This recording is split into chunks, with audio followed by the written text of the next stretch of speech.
To Sumeru, our next objective should be to head to Sumeru City and find a way to meet with Lesser Lord Kusanali.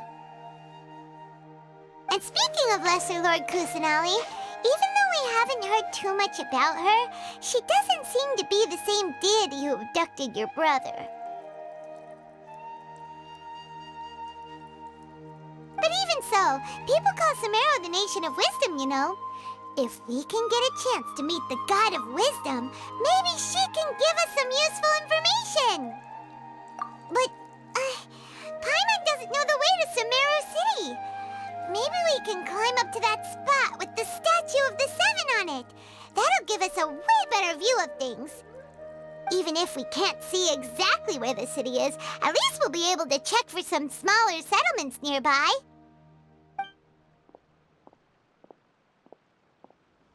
Wait a second. Look! There's someone up ahead! Perfect timing! Now we can just ask for directions rather than wander around like lost adventurers. Hey there! We're not from around here and seem to have gotten a little lost. We'd like to ask for some directions. Huh? Did they not hear Paimon? Hey! You over there! Could you give us some directions? Huh? What's going on here? There's no way she could have missed that. Oh, wait! Could she be ignoring us? How dare she? Well, even so, she might be heading someplace where we could find other people to ask. Let's keep our distance and follow her. When we get the chance, we'll just ask someone else for directions.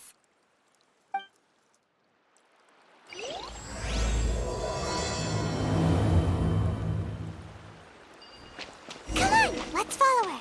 Just keep quiet. Make sure she doesn't notice us.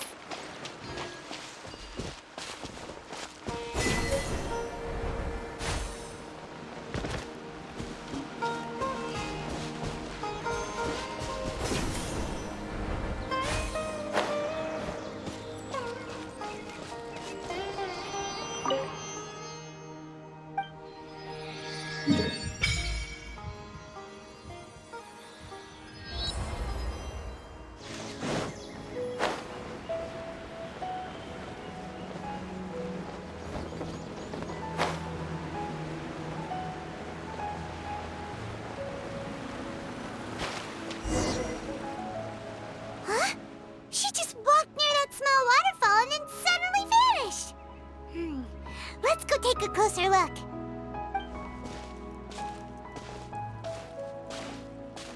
Paimon thought this cave would lead to a village or something, but, it looks like that's not the case.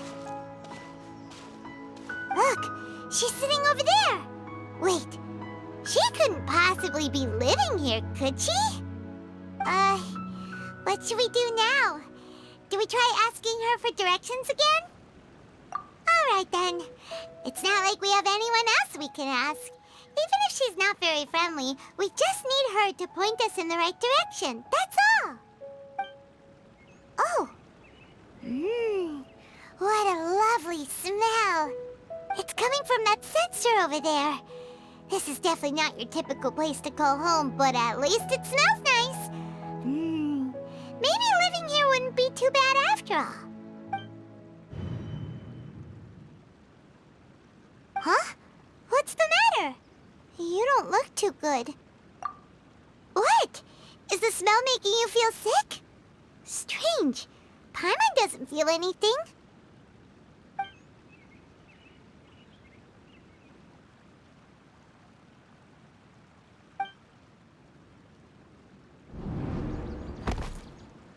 What's happening? Traveler? This is no time for a nap. Oh, come on, wake up.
Traveler's been out for a long time now.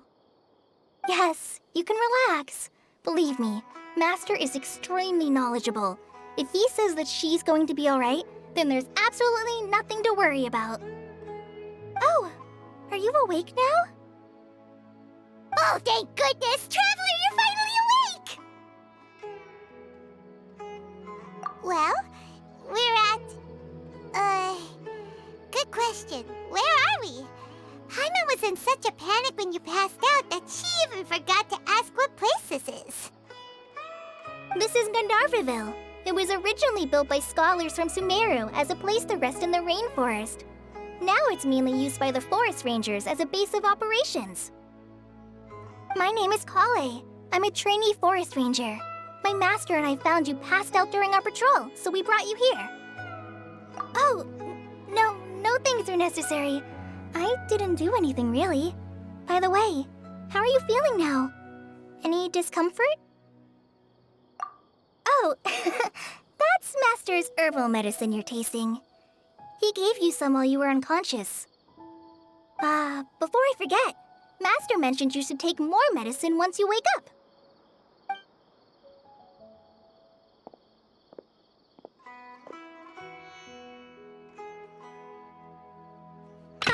Whoops! Kale, what's the matter? Were you trying to retrieve the medicine? As I've already told you, you must be careful with these. All right, I'll get it for you once I'm finished here. Sorry, Master. Now, the guide to Avidya Forest's edible fungi is clearly posted on our bulletin board. But if Farbode forgets which mushrooms to avoid one more time, I'll have no choice but to leave the guide somewhere a little more visible. Like right smack on his forehead so others can remind him to be careful. Right? This is the second time he's come down with food poisoning this month. I'll be sure to give him a good talking to. Yes, please do. If, on the off chance, Farbode simply enjoys having little imaginary fairies dance before his eyes, then we'll just let him be. But the next time he requires any of our medicine, be sure to charge him accordingly.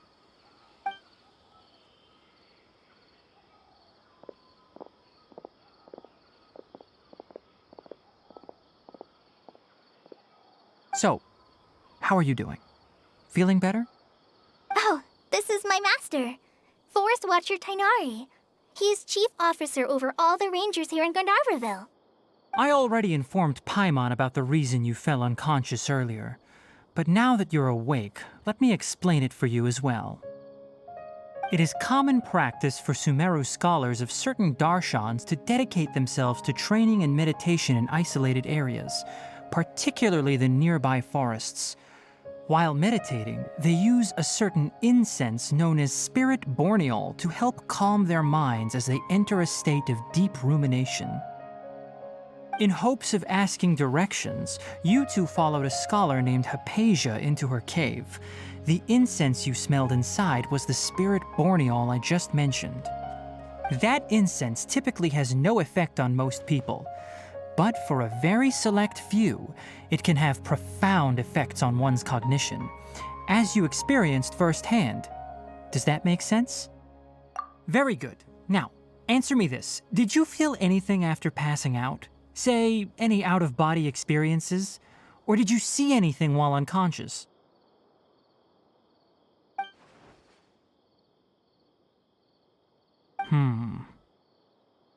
Kale, let the others know to stop bringing their patrol logs here for now. Huh? Why?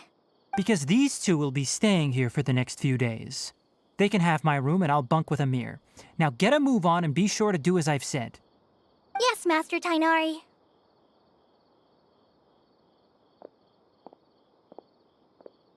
Wait, hold on a second.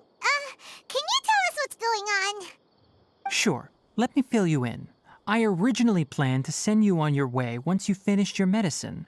However, it appears now that you should stay a while longer in Gandharvaville for further observation while you recuperate. Further observation? No need to be hasty. As long as you have the capacity to judge between right and wrong, I promise that you'll understand the gravity of the situation once I explain everything to you. Based on what you saw after smelling the incense and losing consciousness, we can conclude that you experienced a powerful hallucination, which suggests your mental state is not in the best of shape. If you're skeptical, have a whiff of this. Whoa, are you okay? You're experiencing a similar sensation as when you passed out, aren't you? So even though your condition is stable as of now, if I were to haphazardly let you leave, it's highly likely that you'd suddenly pass out again somewhere else. The rainforest is home to many fierce animals and hazardous areas. If something were to happen to you again, I'm afraid you might not be so lucky. For now, I suggest you continue taking your medicine each day and avoid wandering off on your own. At least until you stop having adverse reactions to this kind of smell, okay? Good. Now continue resting while I fire up another bowl of medicine for you. Seriously? We just arrived in Sumeru and we're already having problems left and right! Paimon knows we're set on meeting Lesser Lord Kusanali as soon as possible, but you really don't look too good. It'd probably be best to let you recover first. Hey! Are you even listening to Paimon? Paimon's over here worrying about you, you know! What's weird? You mean how you're feeling now? You mean the vision of tree roots and red skies you saw? But if those weren't hallucinations, what could they be?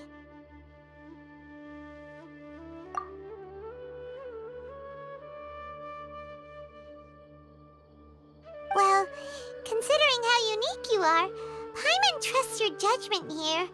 But why didn't you say anything about it to Tainari? If he misjudged your condition, then there's a chance you could get worse, right? Huh? You mean that Tainari already knows that what you saw weren't hallucinations?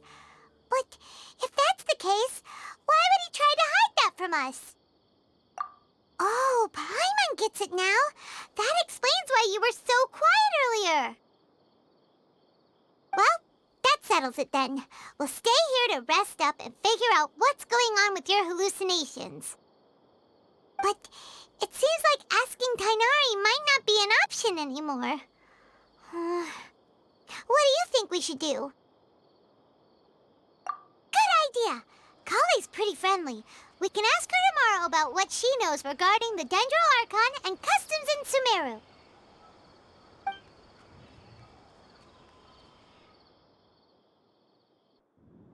Rise and shine! Come on, it's time to go find Kali!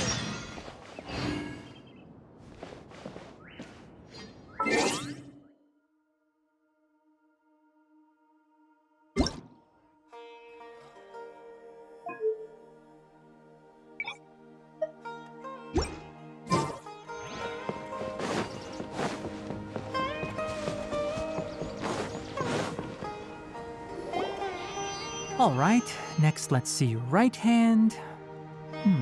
Yes, not bad. But please remember that you still need to be careful. Understand? Yes, I will. By the way, Master, I still haven't received the patrol route for today. Look, Kale, today's patrol will be a long one, so you won't be coming along this time. Besides, there's a chance we may encounter... well, you understand. But I have a vision too! Am I useless to everyone now? Don't talk like that, Kale. This is not something you need to be worrying about right now. Ah, there you are. Feeling any better? Yeah, since we'll be staying here for now, we thought we might as well try lending a hand around here. Seems you're not the type to sit back and take it easy for a while, huh? In that case, perhaps Kale could take you two for a patrol south of Gandharvaville for the day. And if you're feeling up to it, you can be responsible for cleaning the Statue of the Seven. Tighnari, we're ready to head out.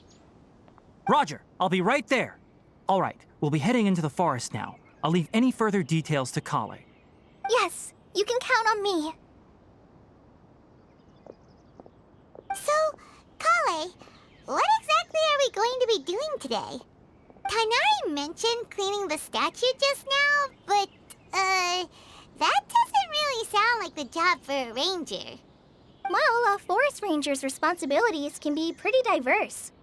They handle a variety of tasks, like checking the condition of outlying roads, maintaining forest facilities, ensuring fire prevention standards are met, and providing assistance to travelers and locals. As for Master, well, he has to handle more dangerous areas of the rainforest. Today we can perform routine checks on the pathway lamps as we make our way to the Statue of the Seven. Paimon, traveler, this way! You can leave the task of checking the lamps to me. In the meantime, you two can keep an eye out for anything unusual.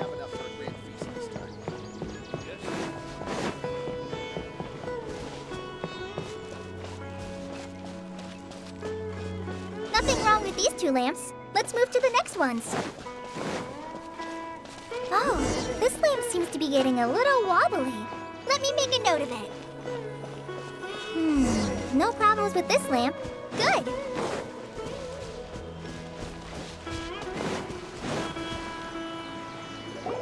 The Statue of the Seven is up on top of that large rock formation. You must have seen it when you came down this road before. It's pretty high up there, isn't it? Don't worry. If you're afraid you can't make it up there, I'm sure Master wouldn't mind if you don't clean the statue. Oh? I guess I'll leave it up to you then. There's not much footing once you reach the statue, so be careful up there. Paimon will fly up with you and help you with those hard-to-reach areas. By the way, Kale, do you know anything about the Dendro Archon? You know, what's she like? That depends. Are you referring to Greater Lord Rukkhadevata or Lesser Lord Kusanali? Huh? Greater Lord Rukkhadevata? Oh, is that the name of the former Dendro Archon? Uh-huh. Greater Lord Rukkhadevata was Sumeru's first Dendro Archon. She created the rainforest as well as the wall of Samiel around the desert. Her works provided a means of peaceful living for everyone. To the people of Sumeru, she's not only a symbol of wisdom, but also of power and kindness. Unfortunately, she disappeared in a great calamity that occurred a few hundred years ago. According to what Master has told me, the sages later found the newly born Dendro Archon and whisked her back to Sumeru. To celebrate the reinstatement of their lost deity, the sages dubbed her Lesser Lord Kusanali and let her reside in the sanctuary of Sarastana. Uh-huh. Then what happened? Well, and then... I'm not too sure what happened, to be honest. Huh? You're not too sure? But aren't you from Sumeru? Yeah, I'm from Sumeru. But... Maybe it's difficult to discuss this topic with strangers. If that's the case, then don't worry, we understand. No, it's not that. I'm not trying to hide something from you. Besides, I don't consider you two strangers. Anyway, you two know Amber, right? Wait, Amber? You mean... Yes, that's her. I once lived in Mondstadt for a while, and she helped me a lot during that time. You could even say that she helped me become a new person. There's no one like Amber. She lives life to the fullest while always adhering to her strong sense of justice. She's ready to answer the call for action at any moment, but is also very understanding of others. She's like the spark that lights the fire in everyone's heart around her. If you ask me, she's a prime example of a true outrider. She's the first person anyone coming to Mondstadt will meet. You can't help but be enthralled by her charm and enthusiasm, causing you to fall in love with the lands of Mondstadt and...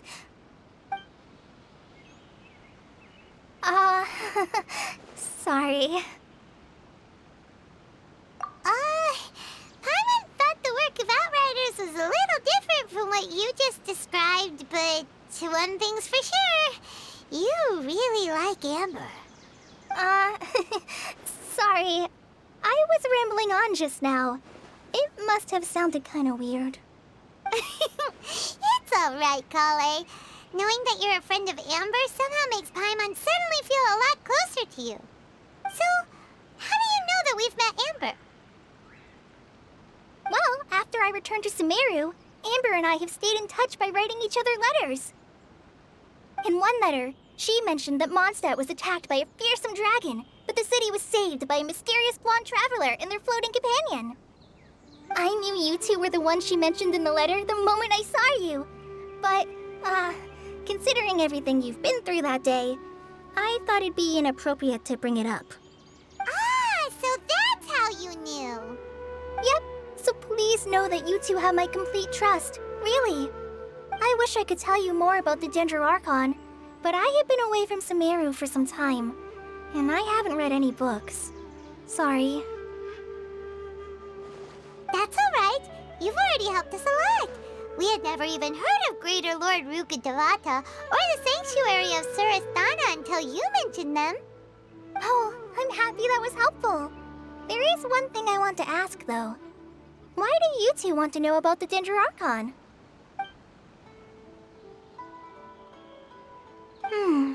So that's why you're here. Thank you for telling me your story.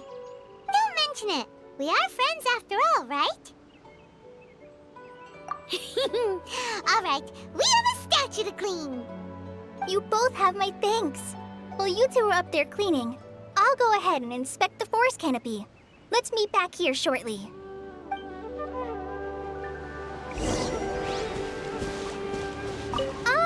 I'm not a very good climber, so I'll just let you handle the statue. I'll go check the facilities up ahead. By the way, once we're done with our work here, would you like to chat some more?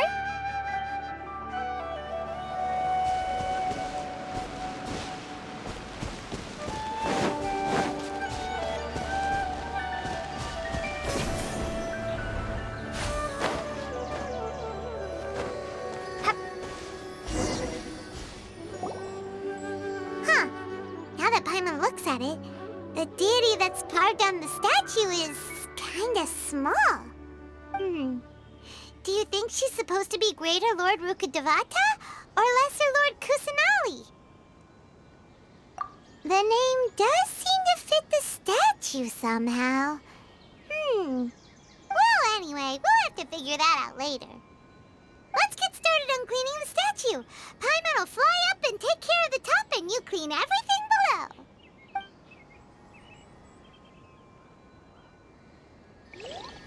Nice work! That's one clean statue. head down and meet up with Kale.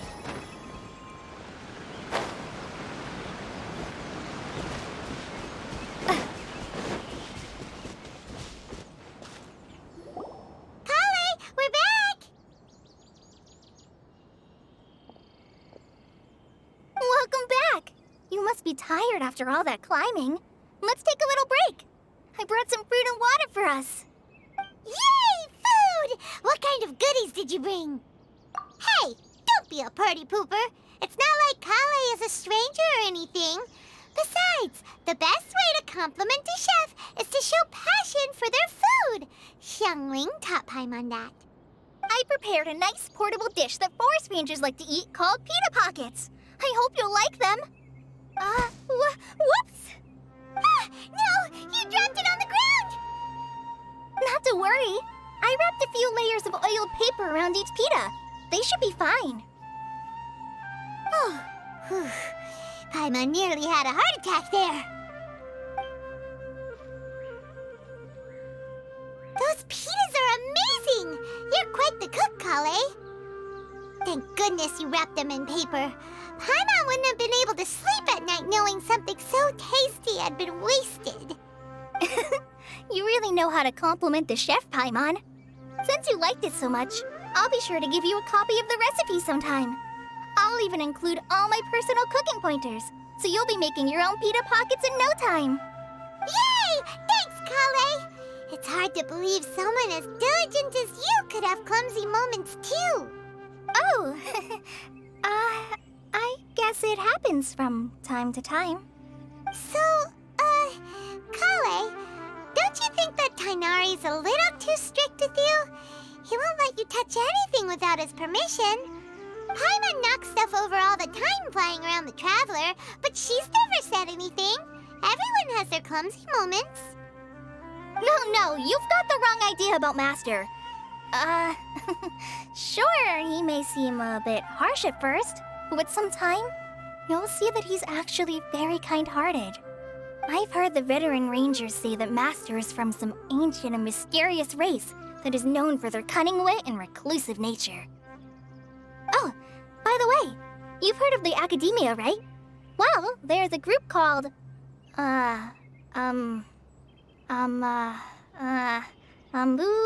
something?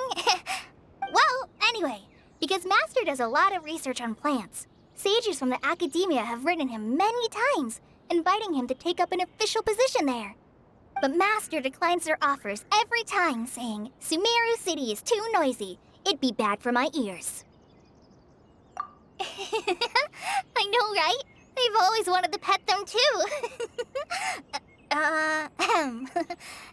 Anyway, Master could have easily left the rainforest to take up a position at the Academia, but he chose to stay here instead as a forest watcher, helping the locals every day and passing on his knowledge to trainees. In fact, Master's the one who taught me how to make pita pockets. Really? Paimon would have never guessed that. Oh, speaking of Tainari, he was the one who took care of you after finding you passed out yesterday. He even carried you all the way here. Paimon's still kinda upset, though. He kept scolding Paimon the entire way here. Oh no, I'm sorry. Master might have been overreacting a little. But, it's mostly because Paimon wouldn't stop yelling, Why, oh why? Is she going to die? It probably started to get under Master's skin after a while. Hey! Don't laugh! Paimon was genuinely concerned about you.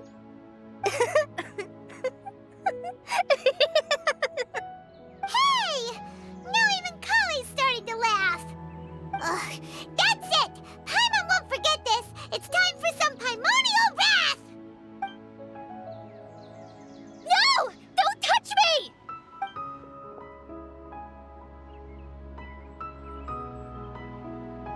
Oh, sorry, Kale.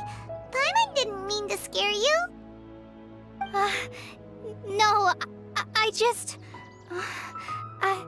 I didn't mean that. Kale, are you okay? What's the matter? No, I'm fine. I'm sorry. I must have startled you both reacting like that. Oh, Well, it's getting late now. Let's hurry back to Gandharville. I think Master and the others should be back by now, too. Huh? What was up with Kali just now? And why is she in such a hurry all of a sudden? Look, she's practically running back. Paimon can't even see her now.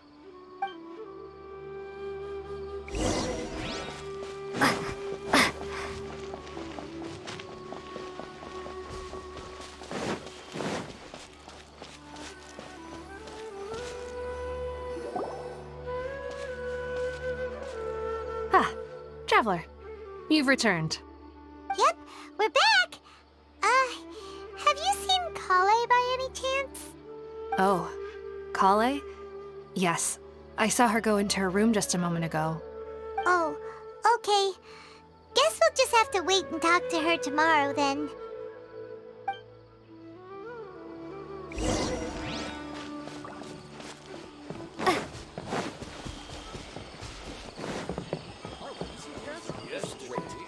Definitely have enough for a grand feast this time. Is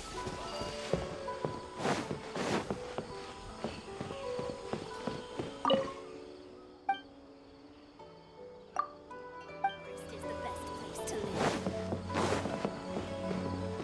For the next interview, I think I'll start with this question.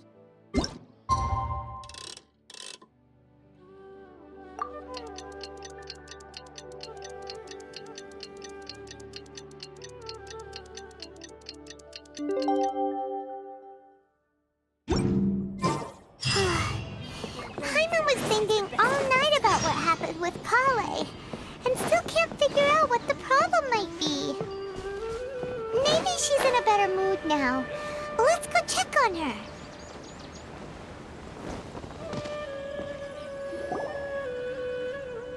Ah, it's you two. I was just about to go look for you. Huh? Tainari? What are you doing here? Where's Kale? I came to check on Kale's condition. To put it simply, she's not well. You mean she's sick? How could she be... Oh, wait a minute. Could it be because of what Paimon did yesterday? No need to worry. Something as small as you could never harm her. This sickness is something that Kale has been dealing with for some time. Kale has been more excited than usual since you two arrived. A little too much so, to be honest. She hasn't remembered to take care of herself. I suppose it's understandable, though. She hasn't been around anyone she considered a friend for some time now. It must have been refreshing for her to have you two here. So, Tainari, what's really wrong with Kale? Let's take this conversation elsewhere. Kale just fell asleep after taking her medicine. She needs some peace and quiet.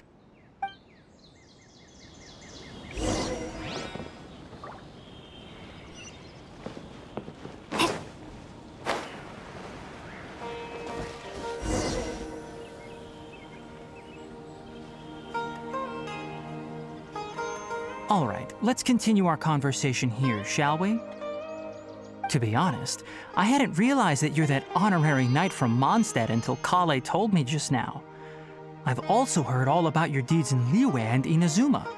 So, just to clarify, what I'm about to tell you about Kale is not because of who you are or your past feats. Instead, I am going to tell you because... well, because Kale asked me to. And honestly speaking, I was against Kale revealing her past to you. But she insisted, saying you two treated her with sincerity and as a friend. So now she wishes to reciprocate the gesture. So, Tainari, what exactly is wrong with Kale?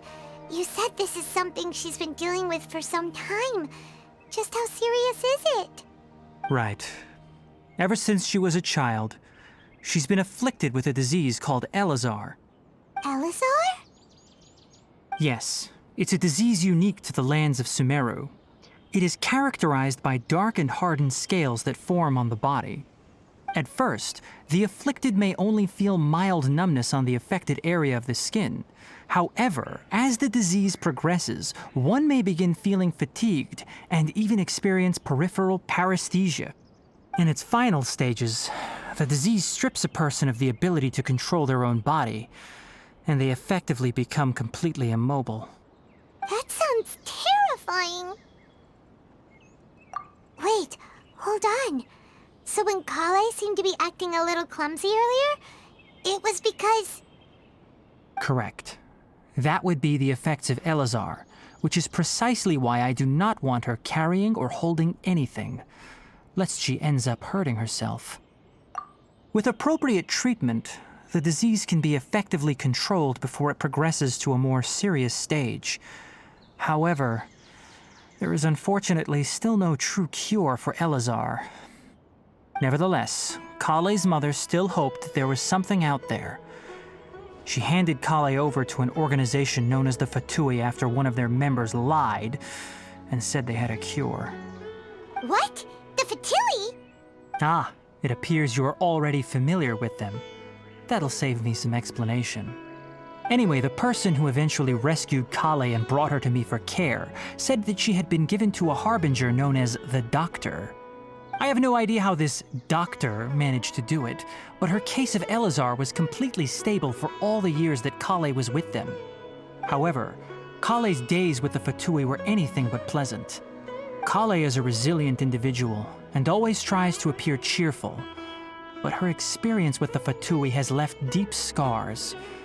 Even now, she can still feel deathly afraid of someone touching her. Oh, Paimon had no idea Kale's been through so much suffering. Oh, by the way, Paimon, Kale wanted me to tell you that she's sorry for scaring you yesterday. She also wanted both of you to know that she's sorry for hiding her illness. She doesn't need to apologize. None of this is her fault at all. Well said. I hope you'll get a chance to tell her that in person the next time you see her. Kale once thought that it would be impossible for her to have any real friendships. I trust that you two will never let my trainee experience such emotional pain again. Don't worry, Tainari. We'll take good care of her.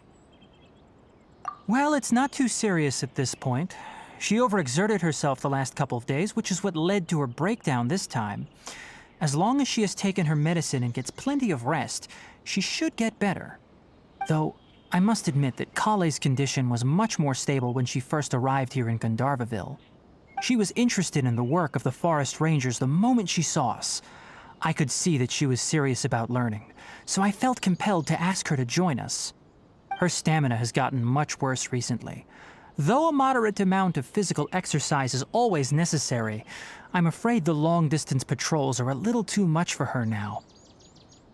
All right, now that I've told you about Kale's past, I think I'll head into the rainforest to find some ingredients needed for her medicine. I'll see you two later.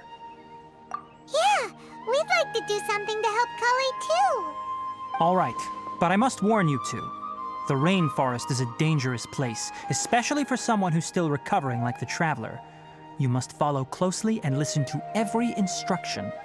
No problemo. Let's go then. We'll be looking for a plant known as lunar lotus. It's often used to help those afflicted with Elazar recover their energy. Hey, Tainari, where exactly are we going to find this plant? Lunar lotus can be found all over the rainforest, but it often grows right here around Gandharvaville. Given the name, it sounds like we should be looking for it in the water. You are correct. Lunar lotus grows in the water. When fully matured, they look like giant blue flowers floating on the water's surface. Quite an attractive species, if you ask me. The large petals are actually the plant's leaves and sepals, which surround a very small flower. You should note that many of the plants found in Sumeru have names that are contrary to their species. Take the Kalpalata, for example. The plant is not a lotus at all, but rather a vine. And then there's the Sumeru rose, which is not a rose, completely contrary to its name. Oh, okay then. Note to Paimon, never bring up the topic of flowers with Tainari.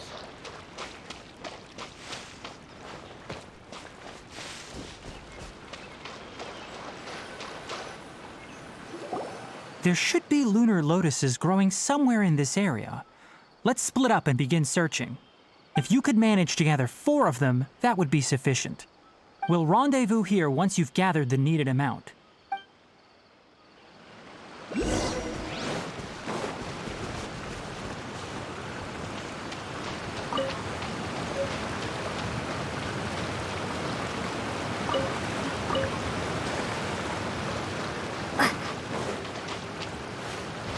Alright, we've gathered enough lunar lotuses. Let's head back to meet Tainari.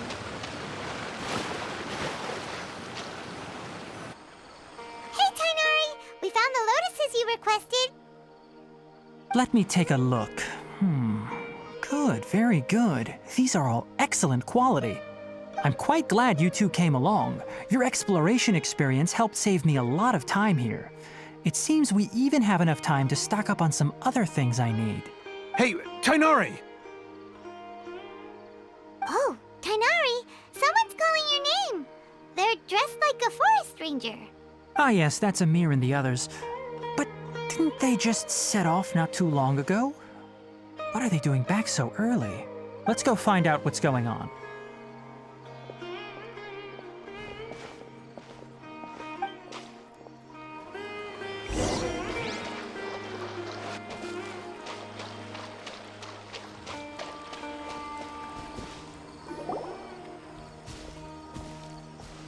Tainari, thank goodness we found you here. We were just about to head back and find you at Gandharvaville.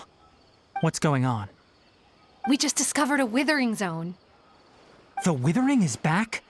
But the patrol route you were on should have been already cleared just a week ago. It reappeared so quickly. Can you tell me the exact location? It's up ahead, deep in the river valley. It's appeared in a spot that blocks nearly the entire narrow part of the valley area, so we decided to come find you as quickly as possible. And the radius of the contamination? Sorry, I couldn't get a clear enough view to tell. No one in our patrol team had a vision, and it appeared to still be spreading. So we didn't risk getting any closer.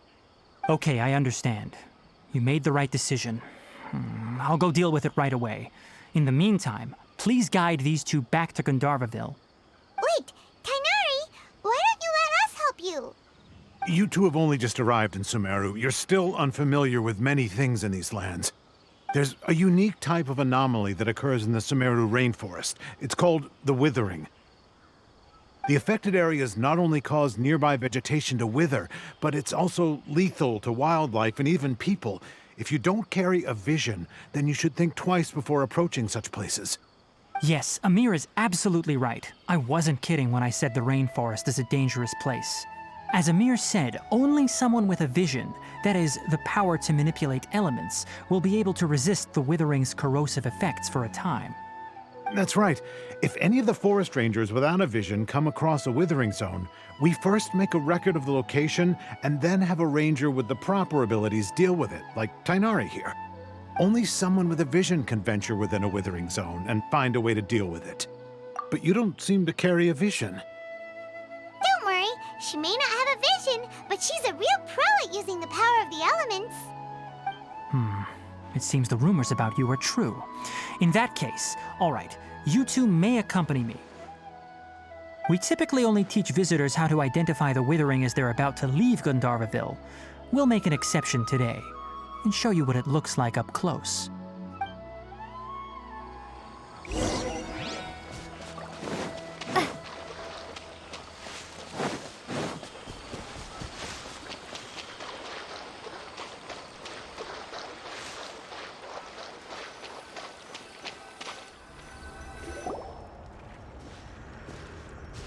Stop.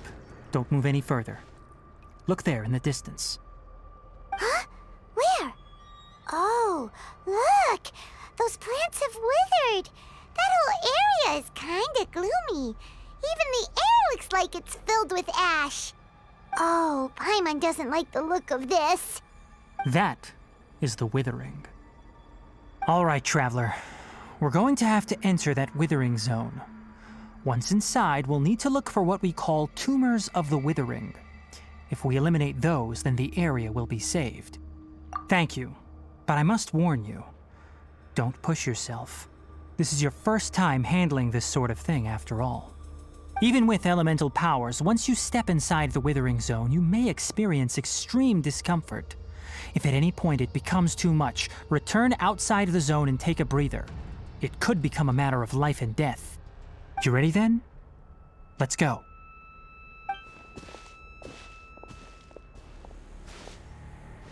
First, we must locate any branches sustaining the Withering Zone.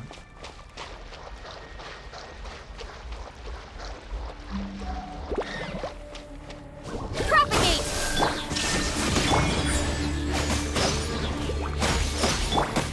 Let's move out.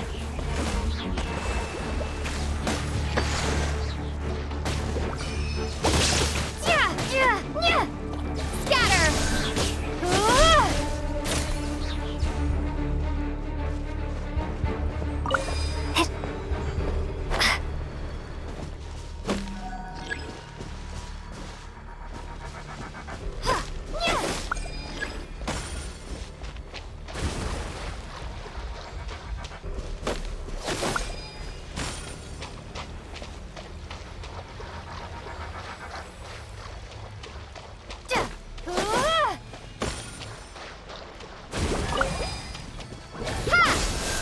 Illusion shattered! Rust and Reven Emerge!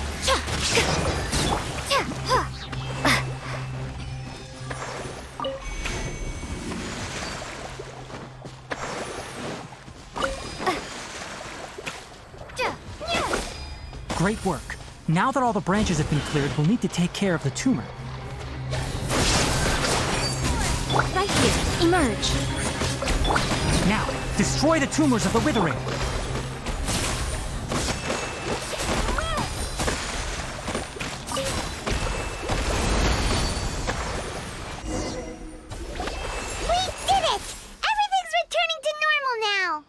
Yes, thanks to you two. We were able to quickly restore this area back to normal. Tainari?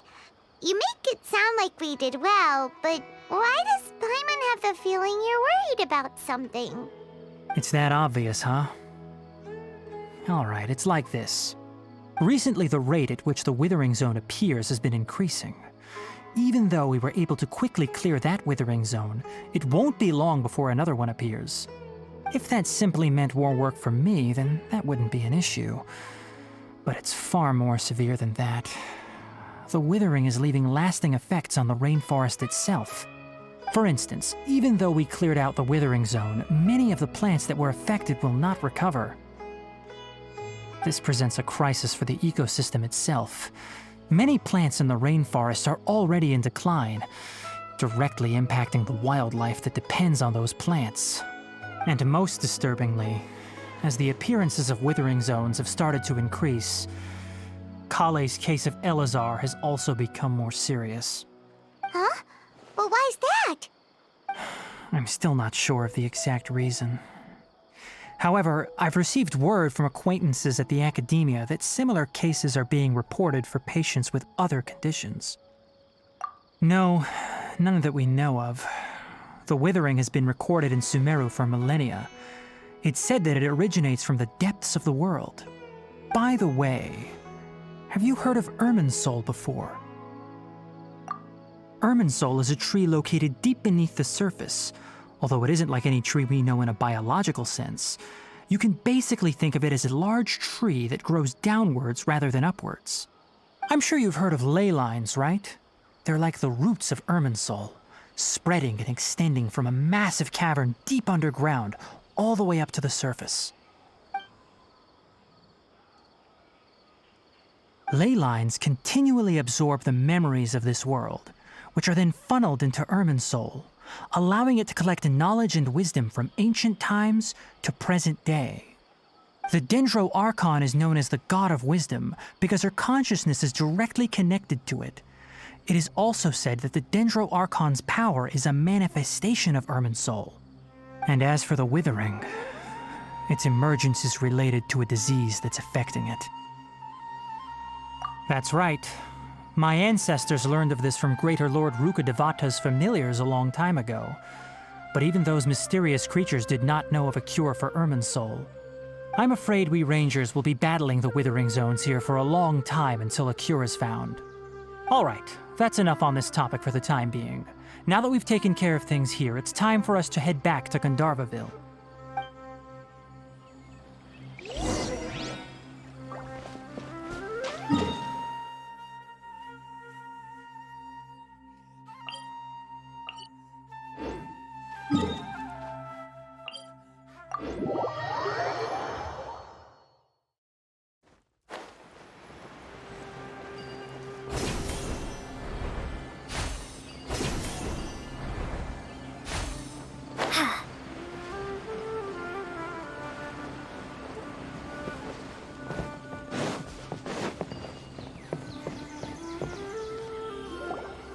Oh, Tainari, you all made it back. How did it go? The withering zone you reported has been taken care of. No need to worry. Huh. Wait, is that? Oh no, Hypatia!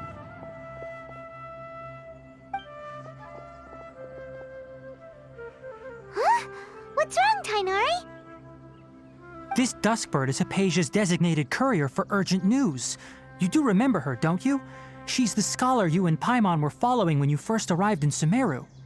Oh, her? How could we forget? So did something happen?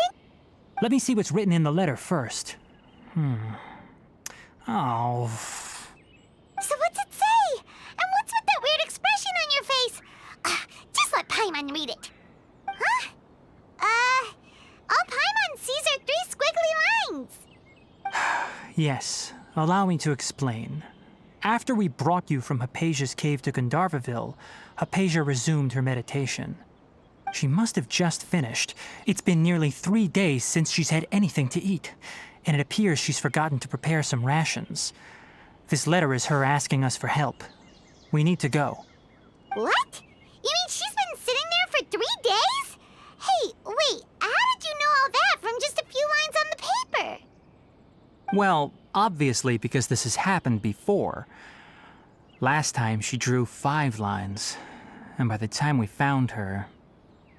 Well, I'd prefer not to remember that. Needless to say, Hypatia's been through worse, but we should still get to her as quickly as possible. I've got some emergency rations set aside for times like these. Paimon, Traveler, could you two bring these to her? Wait, you want us to bring her the rations? But will the Traveler be okay if her cave is still filled with that funny incense? Let's find out. Here, Traveler, take a smell and see. So, how do you feel? Huh? Really? You're not feeling even a little drowsy? But wait, how'd you know that she'd be okay this time, Tainari? Back when we were clearing the withering zone, I observed that she could adeptly manipulate the dendro element. I knew then that she would be fine. And if I may ask, when I was telling you two about Irminsol's ley lines, was what I described similar at all to what you saw while you were unconscious? That's correct. Those weren't hallucinations at all. Though I don't intend to apologize for deceiving you. Because what you saw is of significant importance. Not just for the nation of Sumeru, but the entire world of Tevat. My forefathers were shown much favor by Greater Lord Rukkhadevata. We took an oath to protect this nation together with her. Now that that duty has fallen to me, it was part of my responsibilities to ascertain whether you could be entrusted with the fate of Sumeru.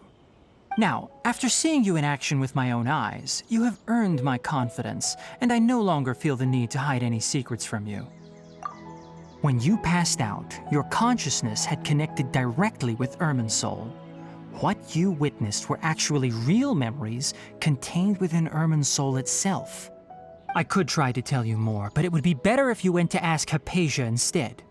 Her focus on meditation and use of Spirit Borneol are aimed at establishing a connection with Irminsul, just as you did. That sounds nice and all, but will she really help us? Seriously, she completely ignored us the last time we tried talking to her. That was because when you ran into her, she was in a special phase of her training. During that time, she must avoid communicating with others. Please, wait here for a moment.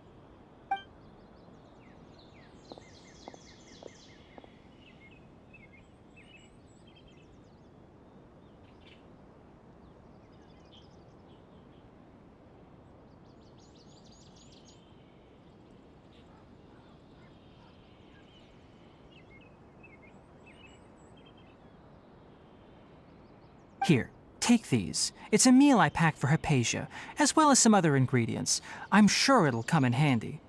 Also, here's a letter that I would like you to give to her. Just show it to her and she'll answer any questions you may have. No. I should be the one thanking you. You've both been a great help these last few days. Hypatia should still be in the cave. Let's go inside and see how she's doing.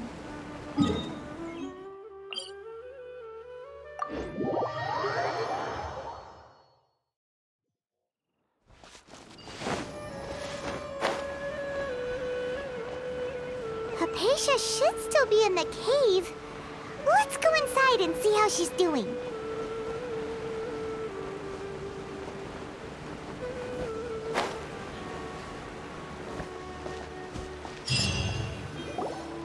Hello? Hypatia? Hey, there's nobody here. Maybe she went out to look for some food. Let's try looking around the area.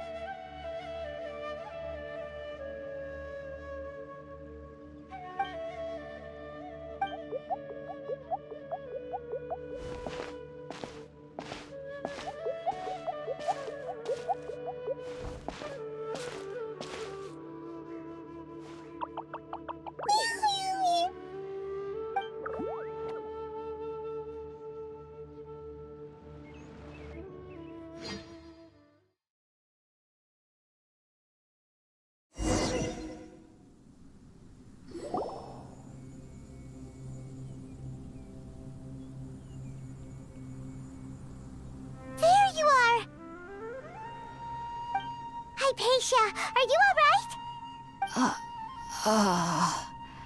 So hungry.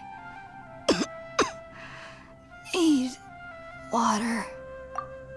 There's no way we can get her to eat in her current condition.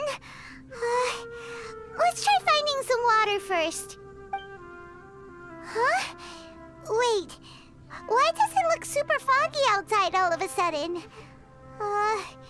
Anyway, let's go look around.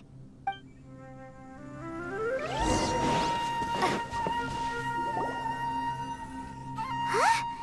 How'd things out here end up looking like this? What happened? And where are we? Really? Oh, maybe you're right. Let's go investigate the area.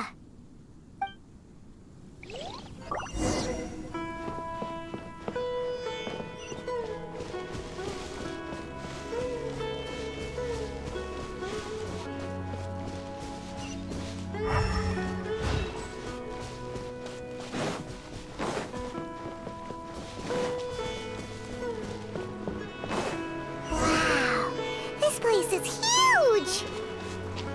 Paimon knew there's something off about that cave. Let's think of a way to get over there and have a closer look. Who knows? Maybe we'll find a lead of some kind.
here, right now, right here. Allow me!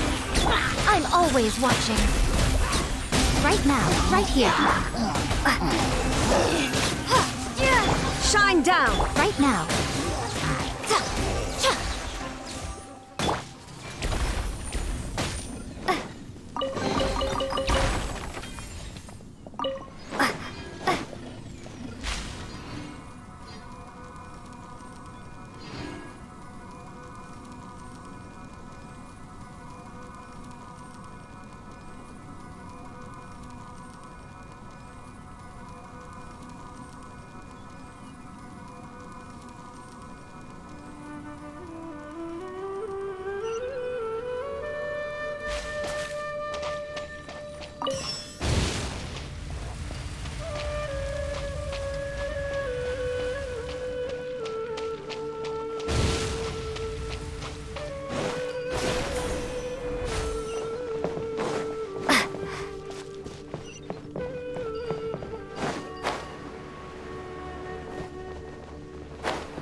What in Tibet is going on here?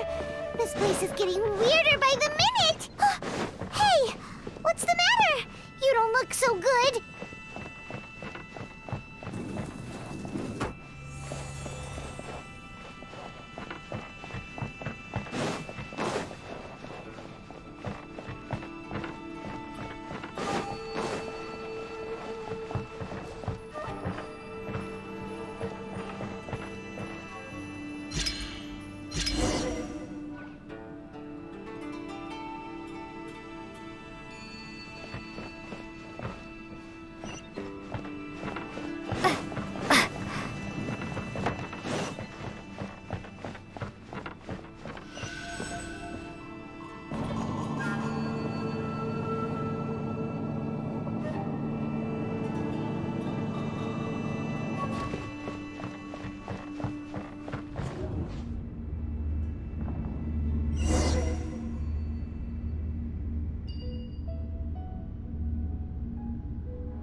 Well. Looks like we meet again, traveler. The Abyss Herald! What are you planning to do in this strange place? Strange place. Plotting. You needn't worry about such things. They don't concern you. This. Scatter! Right here, right now. Emerge. Rust and rebuild! Nothing lasts forever. Right now, right here. Propagate! It's futile.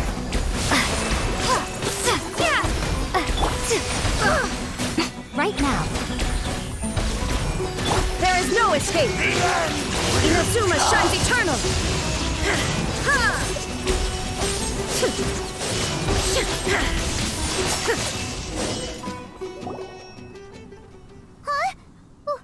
Why can't we beat this guy? Oh, Paimon doesn't get it! We faced others like him before! What's wrong this time? Traveler, though you may have managed to avert countless crises before, your good fortune was bound to end sooner or later. It's time you realize how weak and powerless you really are. Your brother. Oh, pitiful traveler. Are you really so ignorant? Or are you just living in complete denial? His Highness has long since forsaken you. Your meager existence in his eyes is that of an annoying bug, only to be stepped upon.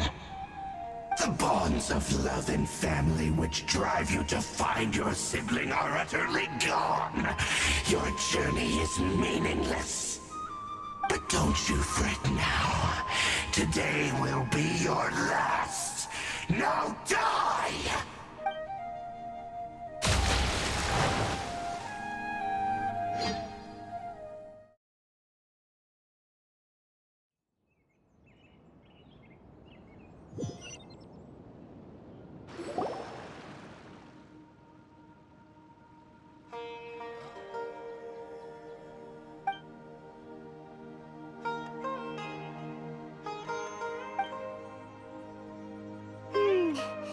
What do we do? We haven't seen Hypatia anywhere out here. Oh, there she is! Quick, let's see how she's doing.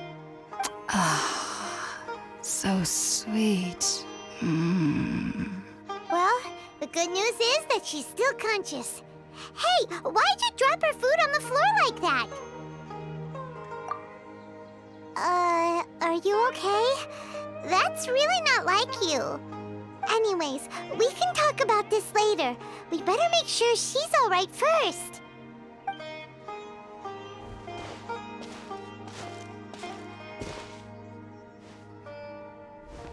Whoa! Wait a sec. Look at all this fruit lying around her. We can put that to good use.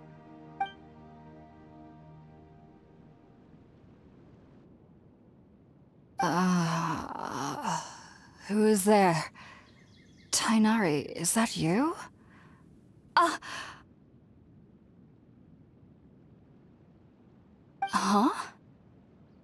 It's okay. You can relax, Hypatia. Tainari sent us here to bring you some food and water. Here, we have a letter that he asked us to give you.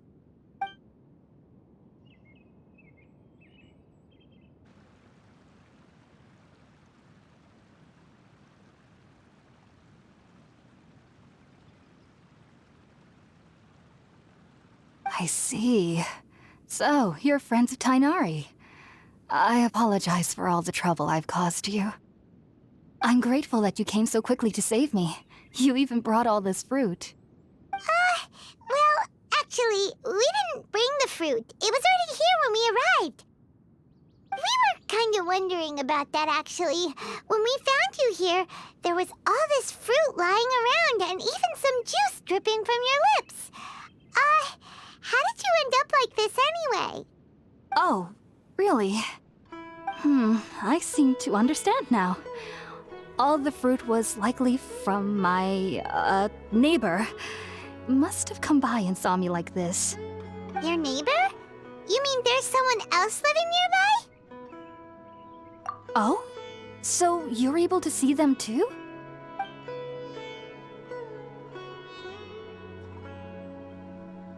Wait, hold on a second, Traveler. You say that before we arrived, you saw some mysterious creature and suddenly had a strange dream? Isn't that a little too crazy to believe? No, I actually do believe what the Traveler is saying. I myself had a similar experience once before and ended up scaring my timid little neighbor here. You needn't worry. They mean you no harm. They only dragged you into the dream because they hoped to buy themselves a little time in order to scurry away. So, Hypatia, just what kind of creature is your neighbor exactly? I'm not sure what it's called, to be honest. But I do know that they have some sort of deeper connection with the Dendro Archon. I know this because the first time I saw them was also the exact day my consciousness was able to form a connection with Irminsul. Even after I opened my eyes and stopped meditating, my heart was still pounding, and my mind was racing with all the knowledge that I had touched. And at that very moment, I suddenly noticed a small figure at the opening of the cave. In my curiosity, I began to walk over to the creature. They must have already been used to me living in the cave, because they didn't seem to mind me approaching them. They just kept doing whatever they were up to. It wasn't until I crouched down next to them that they suddenly realized that I could see them. Oh, And then? And then I had a dream. By the time I came to, they were nowhere to be seen. I was convinced they'd never show up again. But sure enough, I saw them nearby a few days later. And they weren't alone. I feel like they aren't as afraid of me as the first time I approached them. But I never would have expected them to save me. Yes, no doubt about that. By the way, Tighnari mentioned in his letter that you had questions for me regarding Irminsul.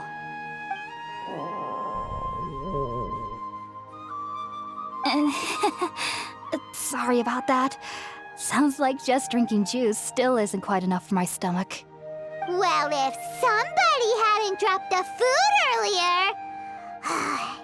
Anyway, looks like we'll need to prepare something ourselves. Besides, Paimon's getting hungry too. Let's eat first and talk about Irminsul later.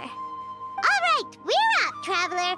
Today's menu will feature sweet madame and a radish veggie soup. You'll love them, Hypatia. They're our specialties after all. Sounds good. I've never tried any dishes from other nations before. I certainly look forward to it. It's been so long since I've had a decent meal, too. To be honest, the last time had to be when Tighnari came to visit.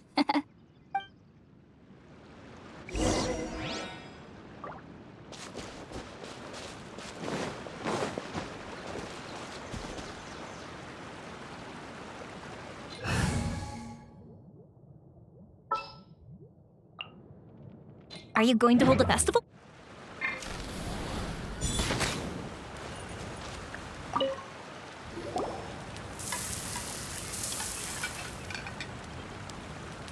All done!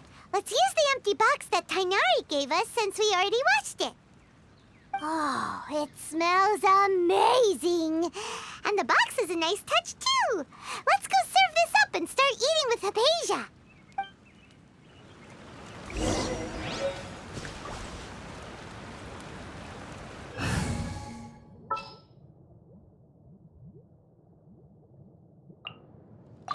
Who ate a poisonous mushroom this time?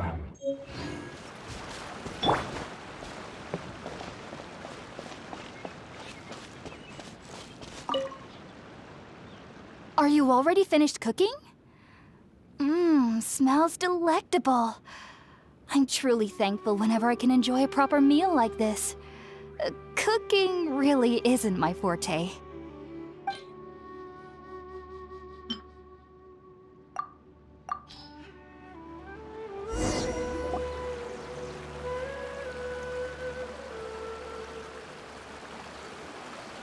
Even though everything you mentioned was in Tighnari's letter, it's still hard to believe you were able to connect with Irminsul immediately after smelling Spiritborn eel for the first time. It took me nearly 3 years before I could do so. And everyone at the Academia even lauded me as a genius. You should know that some researchers spent their entire lives without ever successfully connecting with Irminsul as you have. So why does this incense allow people to connect to Irminsul? The ingredients used to make Spiritborn eel primarily consist of plants created by Greater Lord Rukkhadevata. These special ingredients are conducive to heightening our senses to the Dendro Archon's power. Since the root of the Dendro Archon's power lies within Irminsul, we can occasionally tap into her powers to peer into the depths of the earth. Naturally, anyone who can establish a connection with Irminsul in their first ever attempt must be a person of great understanding. Makes sense. But Paimon's got a question. Why was she sensitive to the smell of those plants for such a long time? That was primarily due to her body's unique constitution. Stimulated by the incense, she could perceive the Dendro Archon's power and experience the sensory overload, hence the adverse reactions. Taking in any scent similar to the ingredients of Spiritborn eel would cause adverse effects. Not to worry, though. It appears you've already fully recovered. Technically, your body should still be sensitive to the powers of the Dendro Archon, but unless you're using intentional meditation techniques, the scent of Spiritborn eel should no longer trigger such reactions. Whew. Well, that's a relief. I must admit, I am quite envious of your abilities. Even if it meant suffering from pounding headaches for the rest of my life, I'd consider it worthwhile so long as I could connect with Irminsul at will. Whoa, you're really serious about this whole thing, aren't you?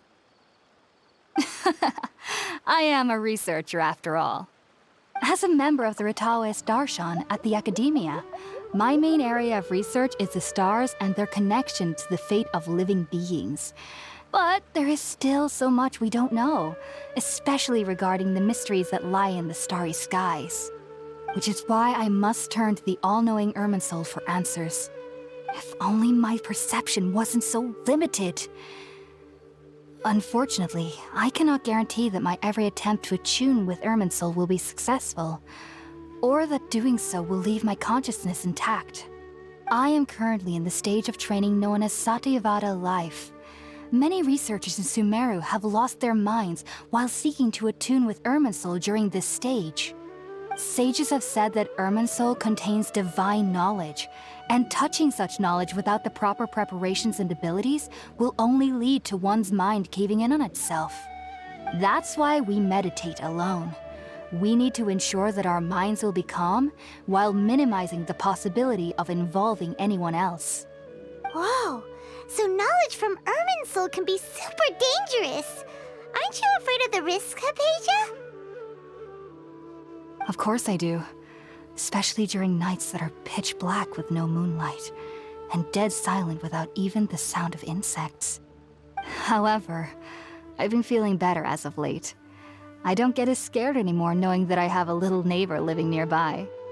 I believe that being able to see them is a sort of blessing from the Dendro Archon. But what's strangest of all is that they're clearly an envoy of the God of Wisdom herself, and they have the curious power to make people dream. What's so strange about that? It doesn't sound so out of place for a divine being, does it? Well, it's strange because nearly nobody in Sumeru can ever dream. Huh. Is that true? Yes, well, to an extent. Only children can dream in Sumeru. Adults, however, never do. The sages say that wisdom implies rationality, but that which occurs in dreams is often neither rational nor logical. Yes, if one struggles with anxieties, those emotions could influence their dreams. The fact that the people of Sumeru do not have dreams is seen as a blessing by the sages. They believe that Greater Lord Rukkhadevata, the God of Wisdom, is keeping us away from the foolish delusions you encounter in your sleep. I was born into a family of scholars in Sumeru City. Ever since I was a child, my parents would always tell me that I'll know I've grown up once I stop dreaming. I studied hard, enrolled as a student in the Academia, and went on to become a researcher. Sure enough, I never dreamed again. But then, on the day I scared the little Aranara, I suddenly saw a dream again. It was incredible. Though I don't exactly remember what I saw, I clearly recall the feeling. I suddenly felt like I was a child again. Back then, I was foolish and ignorant as any youth would be, but I was free of fear. Maybe dreaming isn't as bad as we've made it out to be. Just be sure not to speak of this if you travel to Sumeru City. They'll look at you as if you've lost your mind. So, do you have any thoughts about the things she saw when she connected with Irminsul? Sorry. I'm afraid I don't have any answers as of now.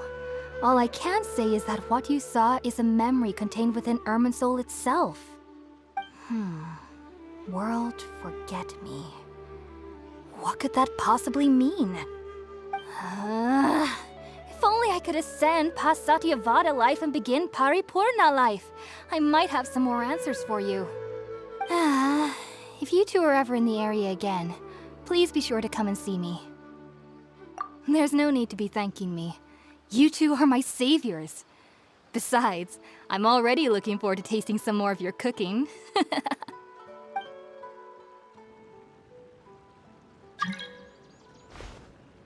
Now that we know Hypatia is alright and had the chance to ask her some questions, Paimon thinks it's about time to head back to Gandharvaville.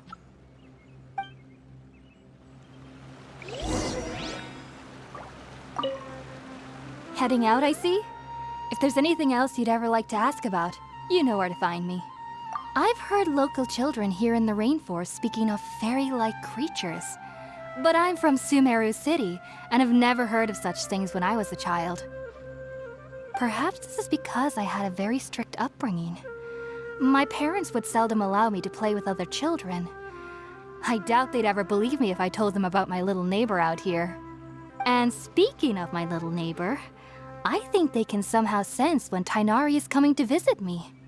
I've noticed on several occasions that as they're playing under the trees, they'll suddenly tense up and scamper away for no apparent reason. Shortly after they do this, Tighnari always shows up here. Perhaps I should ask Tighnari about this the next time I see him. Heading out, I see? If there's anything else you'd ever like to ask about, you know where to find me. Take care. Do remember to come visit anytime you're in the area. I would be happy to chat with you.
Think about it, Tighnari. Refusing to join is tantamount to burying your head in the sand. I understand that you're a forest watcher and that it's your duty to combat the effects of withering zones. But isn't it evident that such work is not a lasting solution to the problem? As Sage Kage clearly stated, your presence and guidance in Sumeru City is pivotal in finding a cure for Irminsul. How could you possibly refuse? Keep your emotions in check, Ghulam. Let's at least listen to Tighnari's reason for declining. We're here to invite him to the Academia, not to cause a scene. Sage Kage, I am truly honored that you came here in person, but I'm afraid I must still decline your invitation. I am merely a forest watcher. How could the great minds of the Haravatat have any need of someone like me? Well, it turns out that your refusal letter had some implications on your master's reputation. He is a renowned sage of the Immorta, after all. So now I've come here in his stead. I see. Huh. And I figured that given his temper, he would come here and berate me personally. Tighnari, your master is an integral part of this effort, and now he requires your assistance. And what exactly does my master need of me, Sage Kage? You'll know once you've arrived in Sumeru City, that is. And how long will I be required to stay? There's no definite answer as of now. Do you mean to tell me that despite coming all the way here to Gandharvaville, you still can't answer the questions I laid out in the letter to my master? If that's the case, then I'm afraid I cannot give you a definite answer either. Tighnari, but you... So be it. Come, Ghulam, we're leaving.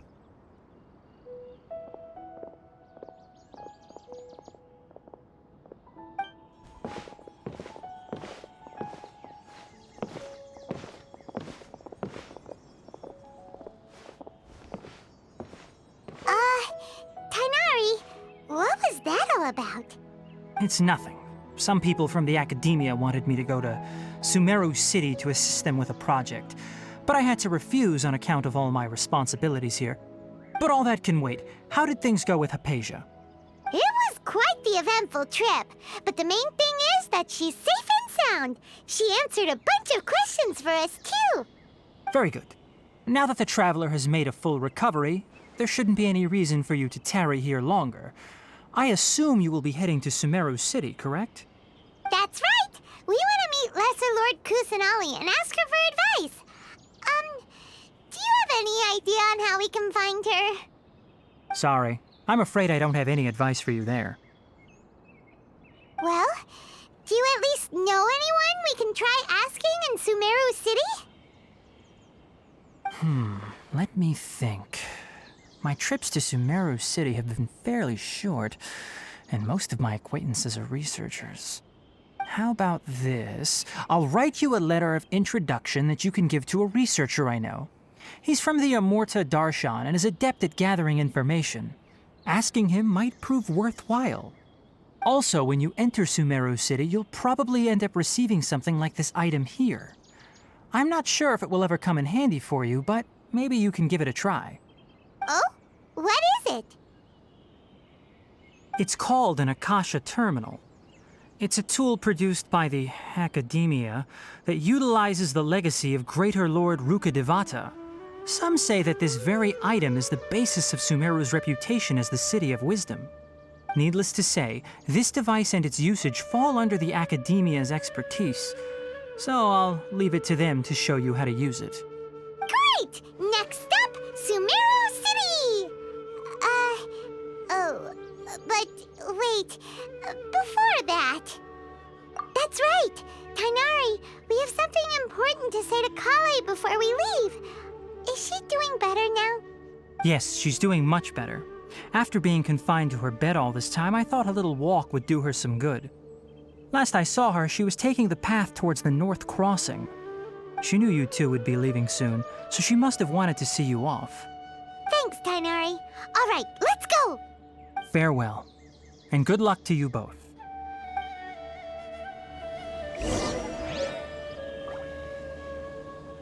Kale is waiting at the northmost crossing of Gandharvaville. You should be able to find her there. Don't you worry about Kale. I'll look after her. I'll find a way to understand the relationship between the withering and her disease. Kale is waiting at the northmost crossing of Gandharvaville. You should be able to find her there. It seems there's a major project underway at the Academia, and my master has also joined the effort. But I can't afford to leave Gandharvaville now. Things are not going well here in the rainforest, and Kale needs someone to watch over her. Besides, I was never one for all the pomp and circumstance of life at the Academia. Given that my master hasn't come to give me an earful personally, tells me that my presence is not as sorely needed as they make it out to be. In fact, the letter he sent to me was uncharacteristically polite. Kale is waiting at the northmost crossing of Gandharvaville. You should be able to find her there. Farewell, traveler.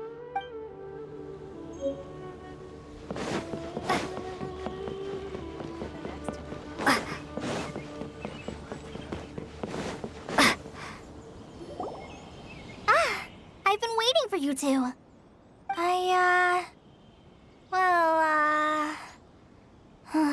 Never mind. I guess I should just wish you two a safe and successful journey. Thanks for waiting here just to see us off, Kale. We're headed to Sumeru City. Don't worry about me. I can take care of myself.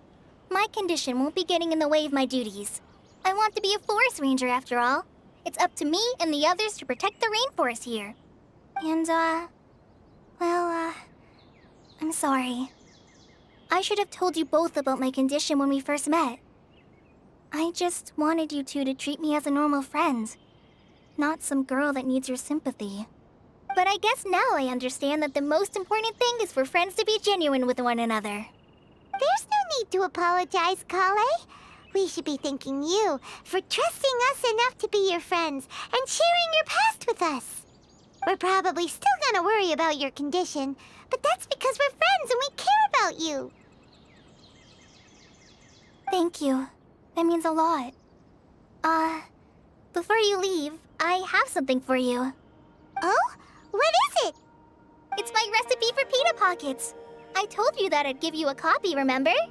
My handwriting is a little, messy, so please don't laugh.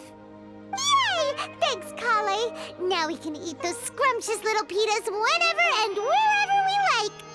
I hope that whenever you eat them, you'll both remember your time here in Gandharvaville. Well then, I, trainee Forest Ranger Kale, bid you both farewell. Please visit Gandharville again. The Rangers will always be ready to assist you here.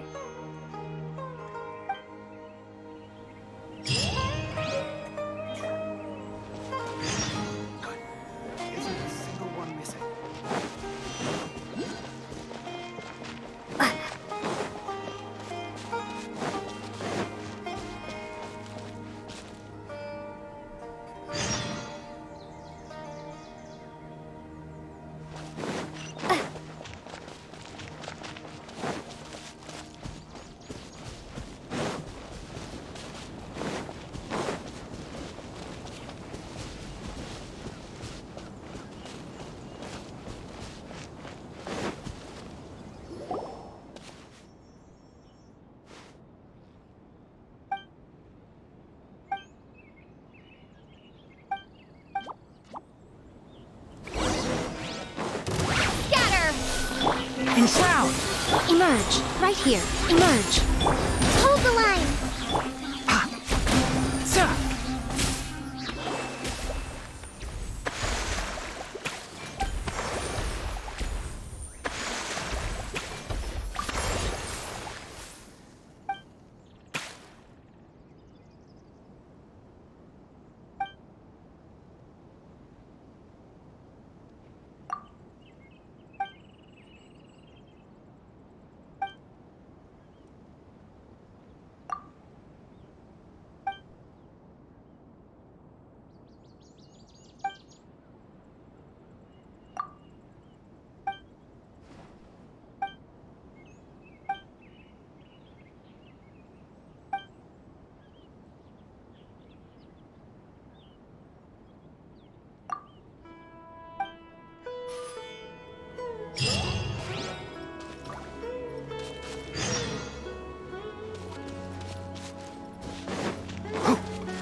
Right now.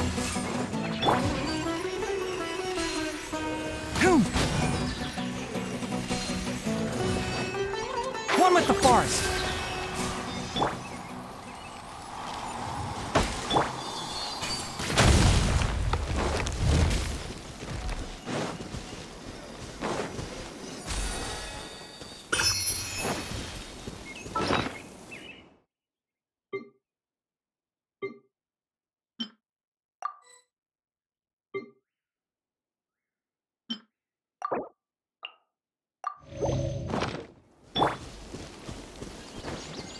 Trust rebuild!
I only take orders from my employer.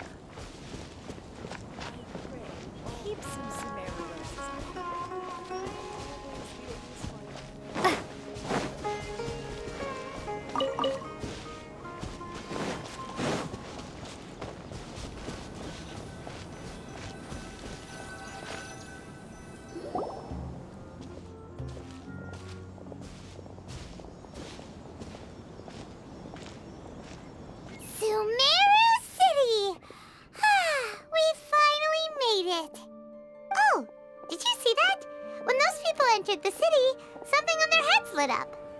One moment, please, you two. It appears this is your first time visiting Sumeru City.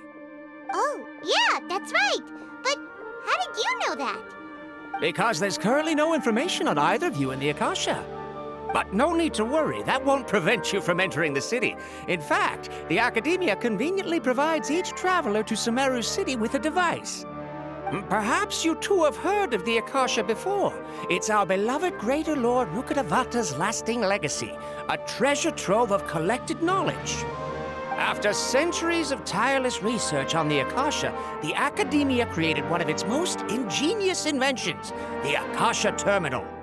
As long as you are within Sumeru's borders, you may use an Akasha Terminal to connect directly to the Akasha and access any knowledge you need.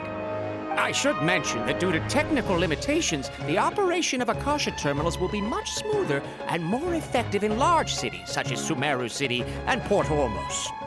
Oh, so this is the thing that Tainari was telling us about. It sounds pretty amazing.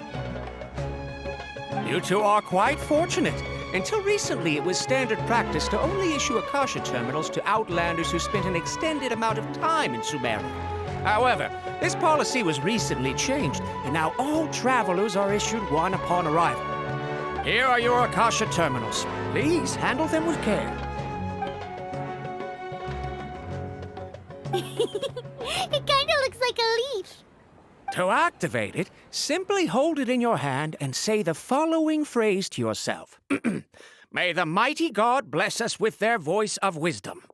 Oh, since this little doodad lets you access knowledge, maybe we can use it to find a way to meet Lesser Lord Kusanali. Let's give it a try. Ahem. May the mighty God bless us with their voice of wisdom.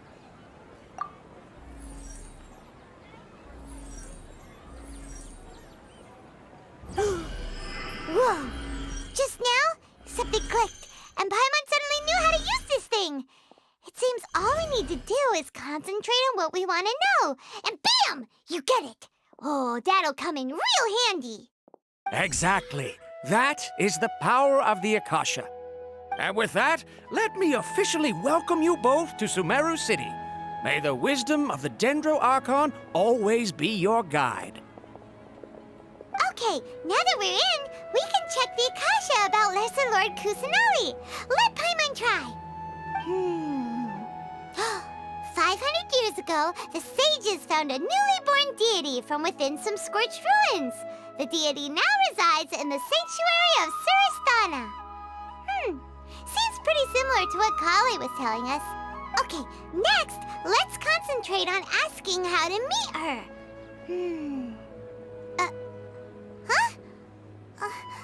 Paimon doesn't sense anything. The Akasha didn't respond to Paimon's question.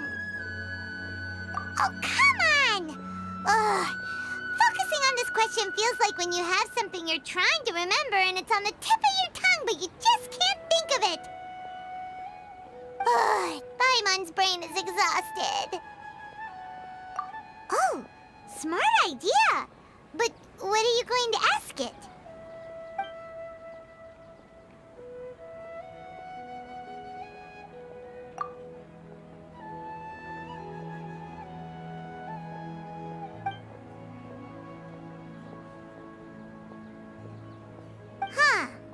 Could it be because we're Outlanders and we've only just arrived in Sumeru? You know, maybe we're not qualified to receive an answer to this sort of question or something.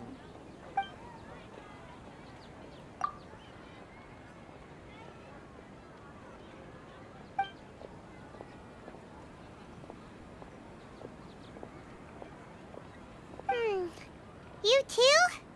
Well, glad it's not just Paimon.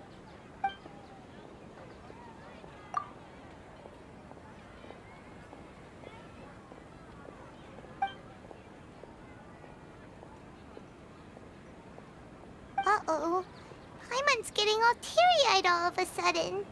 It feels like the people of Sumeru really miss their Archon.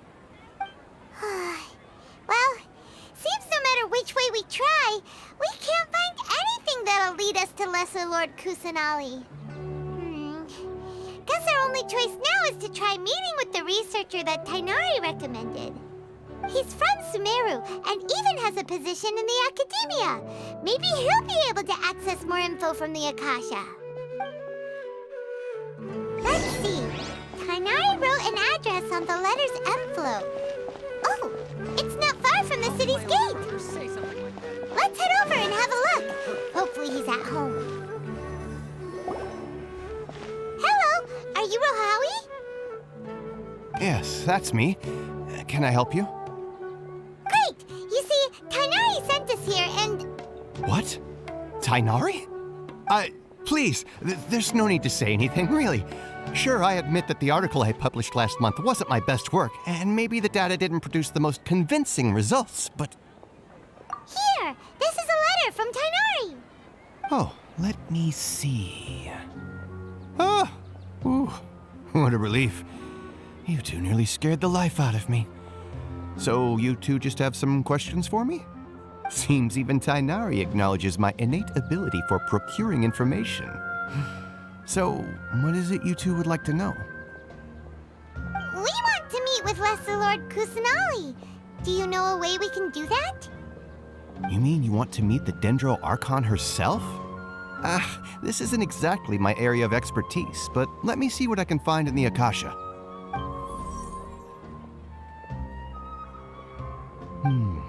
Sorry, the Akasha didn't respond to my query. What? You too? But what about your abilities for getting information and all that? Paimon was sure you'd be able to access more info than we did. Well, as I said, this isn't my area of expertise. I am but a lowly researcher, so the Akasha doesn't see a need for me to know more about the Dendro Archon. All I know is that ever since Lesser Lord Kusanali returned to Sumeru, she's never left the Sanctuary of Sorasthana or made a public appearance. Huh. Didn't expect her to be such a mysterious figure. The Dendro Archon is somewhat of a recluse. Perhaps she just doesn't want to entertain visitors, which would explain the lack of information in the Akasha. But then what can we do? No need to worry just yet. I'm only hypothesizing here. You could certainly try asking around and see if anyone else has ideas. And besides, you two should consider the bright side of things. Not being able to see Lesser Lord Kusanali may not be a bad thing. In this world, there will always be information you cannot obtain from the Akasha and things you can never accomplish. Knowing when to yield is a form of wisdom. Take me, for example. It's a miracle if my brain cells can spit out one paper every 3 years. But Tainari? That guy can publish 3 papers in just a single year. Okay. Thanks for your advice. Don't mention it. If you two ever want information about things like who's been promoted within the academia or relations between the 6 great sages, come find me. Hey, come on. This is a survival skill at the academia. Paimon's expectations were pretty low, but this is so low, it's like digging holes in the dirt. So what do we do now? Even if we want to talk to someone, we don't know anybody here. Huh? Like who? Oh, you're right! Catherine! The Adventurers Guild has its own intel network. Let's hurry and find her.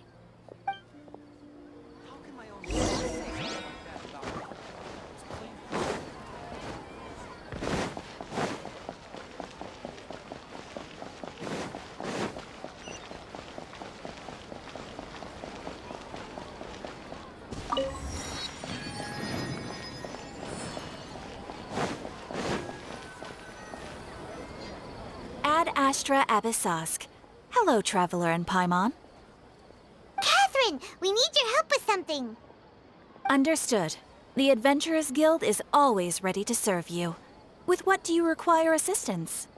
We want to meet with Lesser Lord Kusanali. Do you know a way we can do that?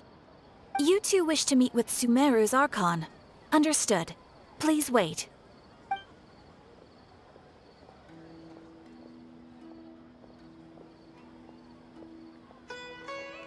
I apologize, but I am unable to call up any relevant information in the Akasha. I'm also unable to locate any pertinent information in my personal memory. Aw, another dead end. Well, if Catherine can't help us, then we really don't know anyone else to ask now. Please do not worry. I may know of someone who can help you two. In Sumeru, the Adventurers Guild does not serve as the vanguard of information. Rather, there are numerous active mercenary groups collectively known as the Eremites. They take on various contracts and work all across Sumeru, so they naturally accrue intelligence. An Eremite brigade called the Corps of 30 is in charge of Sumeru City's defenses. Not only are they the oldest brigade, but they are responsible for managing and coordinating the affairs of all other mercenary brigades. Corps of 30? What a weird name. Supposedly, they are named as such because their ranks numbered 30 at their inception. Asfand, an advisor with the Corps of 30, maintains good relations with the Adventurers Guild. Though he's already retired, he and his words carry great weight within mercenary circles. If you'd like to get in contact with him, you can find him at the Corps of 30's headquarters, the Citadel of Rexar. You're welcome. I wish you two the best of luck. We look forward to your exploits in Sumeru. All right, off to the Citadel of Rexar we go!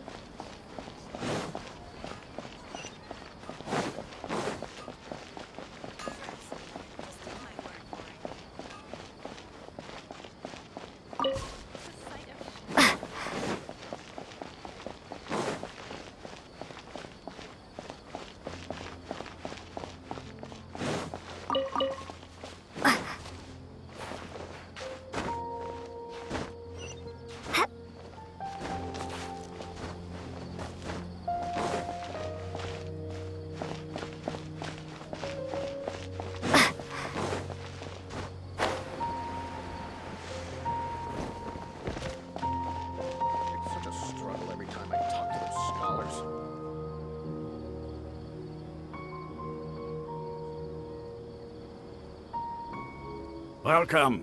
The Adventurers Guild told me to expect you two. It's nice to meet you, Asfand. We'd like to ask you about something.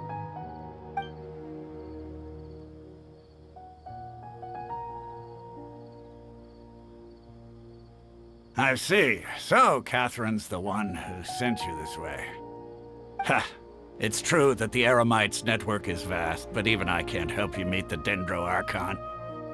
Wait, seriously? That's it? Afraid so. The Eremites aren't terribly religious, so we don't know much about divinities. As far as the Akasha goes, we can access even less than you. We originally came from the desert. The gods there died off long ago. Since those days, we've used our own two hands to carve out a living. We don't beg gods for their aid. It isn't just us, though. If you ask me, I think most in Sumeru aren't interested in Lesser Lord Kusanali. Oh? Why's that? Just take the Academia, for example. They're the ones who truly rule Sumeru. Although they believe in gods, most of them only care for the late Greater Lord Rugudevada. In their eyes, she was the one who founded Sumeru and gifted us with the Akasha. Lesser Lord Kusanali just happened to inherit her legacy. Because of the Academia's influence, most citizens are more familiar with Greater Lord Rugudevada and hold her in greater esteem. Not to mention that Lesser Lord Kusanali never makes an appearance, and the Academia never announces anything about her. As far as the people of Sumeru are concerned, she's just a god that exists. And that's all. Really? Aw. After hearing all of that, Paimon sort of feels bad for Lesser Lord Kusanali. Ha! But who knows? We're all just guessing when it comes down to it. Besides, I'm sure the God of Wisdom doesn't worry about her reputation among people like us. All right. Well, thanks for the info, Asfand. No problem. Always happy to help out the Adventurers Guild.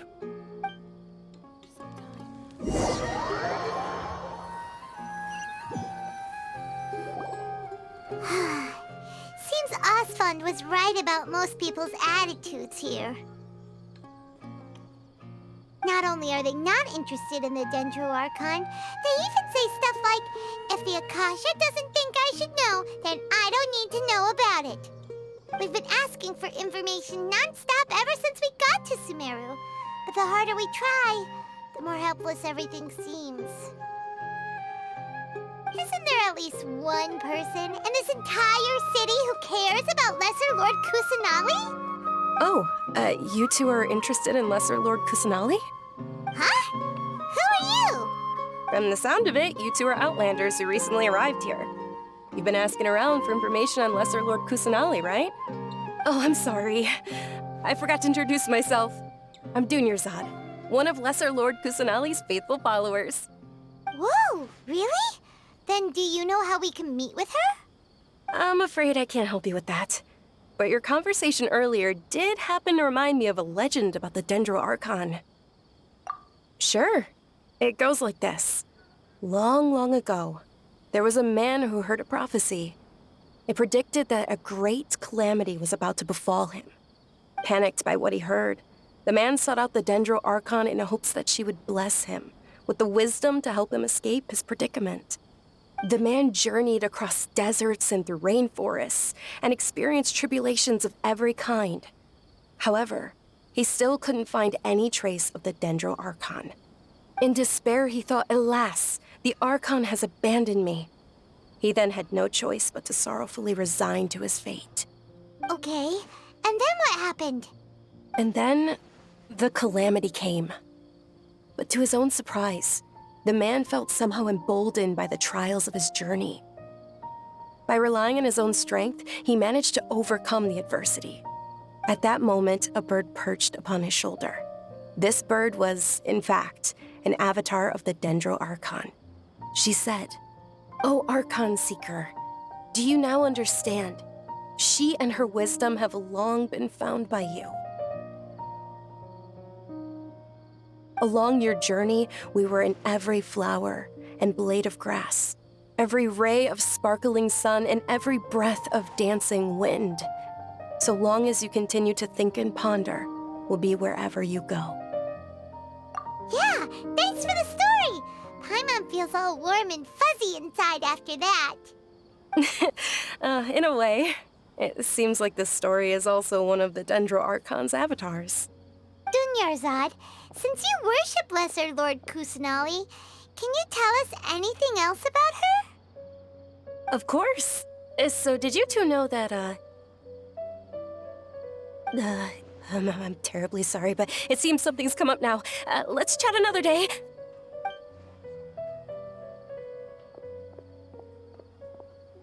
Hey, wait! What the heck just happened? It looks like they're searching for someone. Dunyarzad was acting super nervous just now. You think they're looking for her? This stinks! We finally managed to find a lead about Lesser Lord Kusanali! We can't let them get in the way now! Let's see if we can get rid of them. Then we can catch up with Dunyarzad! Hey, have you two seen a brown-haired girl wearing a purple top and a long blue dress? We're looking for her. Did she have bandages wrapped around her wrists? Yes, that's her. Did you see which direction she went? Yeah, she went that way. Quick, after her!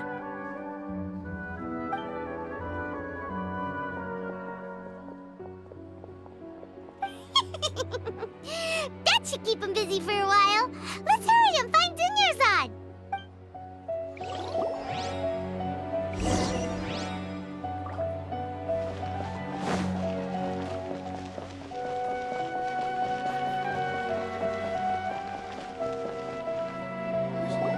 There you are, Dunyarzad.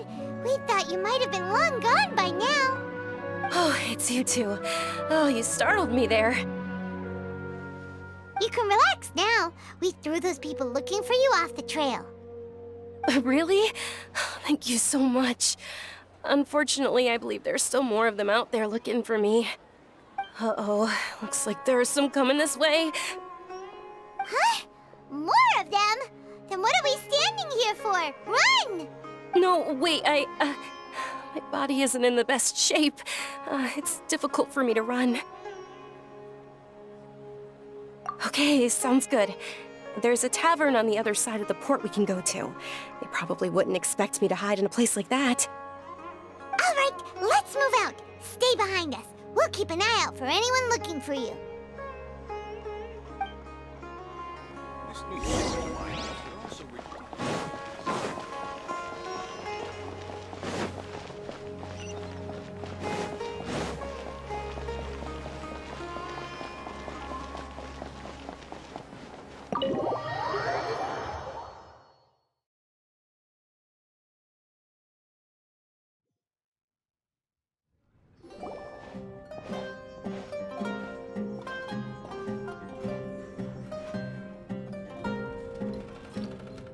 We made it. Oh, they shouldn't be able to find us now. Wait! Stand down, Dia!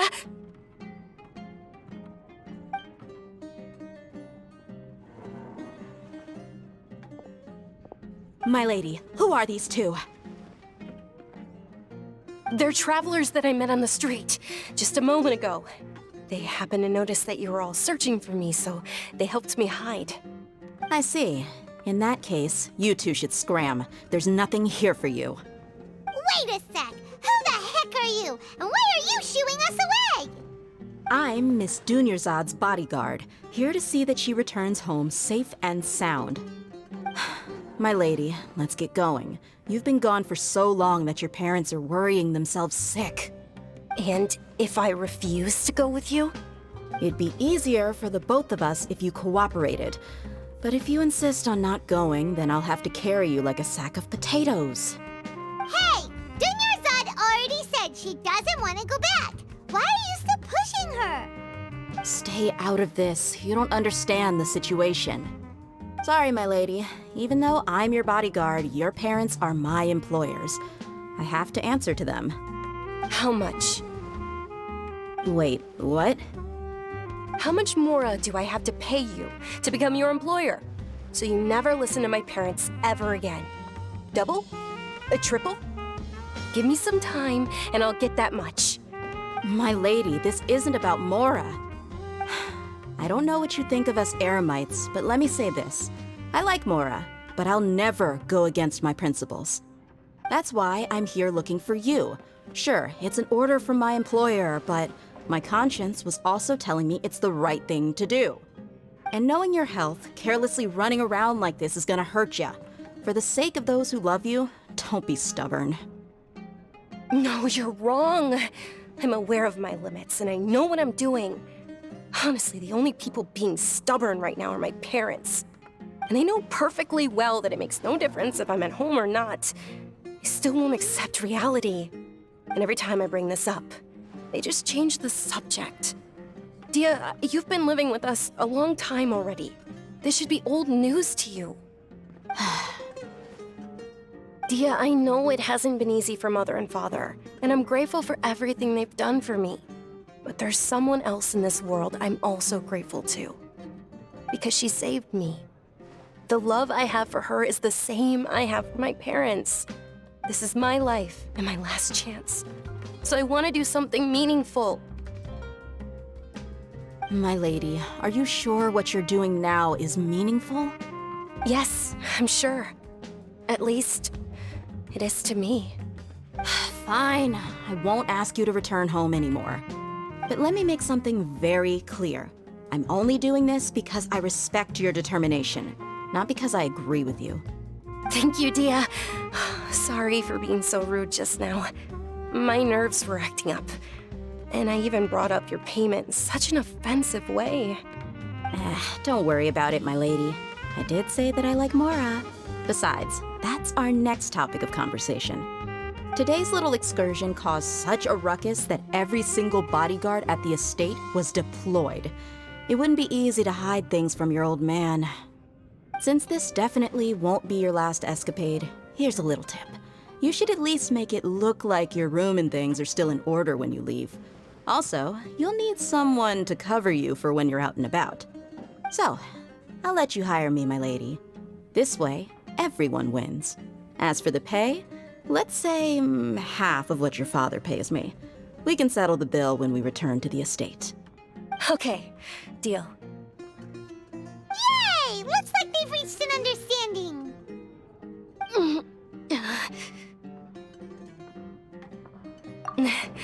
I'm fine, really. I just feel a little tired now that things have calmed down.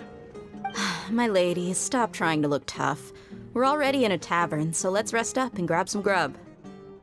I'm sorry for worrying you two. If you don't mind, I'd like for you to join us. Sure! After you rest up, we want to hear more about Lesser Lord Kusanali.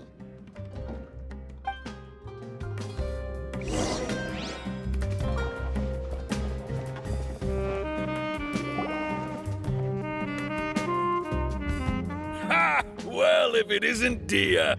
Haven't seen you in nearly half a year. Word on the street is that you're a bodyguard for the Homayani family now. Ha! Don't you find that kind of work boring? Nah, you get used to it. How about a menu over here? You got it. Huh? Isn't this little Miss Homayani herself? We don't get to serve personages like you very often. We'll be sure to prepare our very best. Thank you, sir, but there's no need. I don't have a lot of Mora on me, and I really ought to save as much as I can. But please bring these two the best food you have. They're my new friends, so I want to be a good host for them.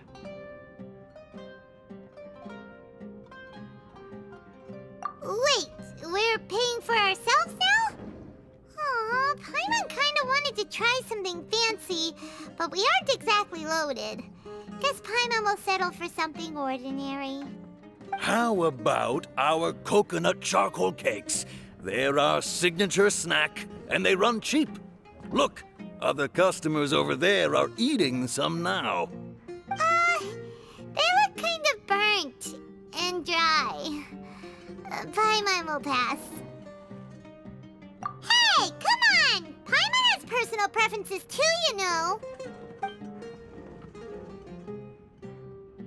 Dunyarzad, we asked a lot of people when we first arrived, and almost nobody was interested in Lesser Lord Kusanali. So, what made you want to follow her? Well, remember when you asked me if I knew how to meet the Dendro Archon? Even though I don't know how, I think I've actually seen her before. Huh? Really? Yes, it was when I was a child. At the time, my illness had kept me bedridden for the better part of a year. I was stuck inside and couldn't make any friends, and my parents did their best to find treatments for me. But even then, the Akasha didn't have any helpful information. My younger self no longer had any hopes or dreams. One flare-up was so bad that I was in a semi-conscious state for several days. Then one night, I woke up alone in my room. I was terrified. My body was paralyzed. Even if I cried, there was no sound. At that moment, an ethereal voice spoke in my mind. Dunyarzad, don't be scared. You don't have to cry. Dunyarzad, don't be scared. You don't have to cry. Who are you? How do you know my name? How do I explain this? You might not be able to understand, but actually, I know everything about you. Really? Of course. I know that you're scared of thunder, that you hate taking medicine every morning, and that you love counting the petals on your mom's skirt. Wow, you really do know everything. Dunyarzad, is there anything you want? Want? Not really. I can't go anywhere or do anything. Huh? But aren't you a child? All children have wishes. Tell me what you want, and maybe I can make it happen. But Can you make my illness go away? Oh. I'm sorry. But I'm not powerful enough to do that right now.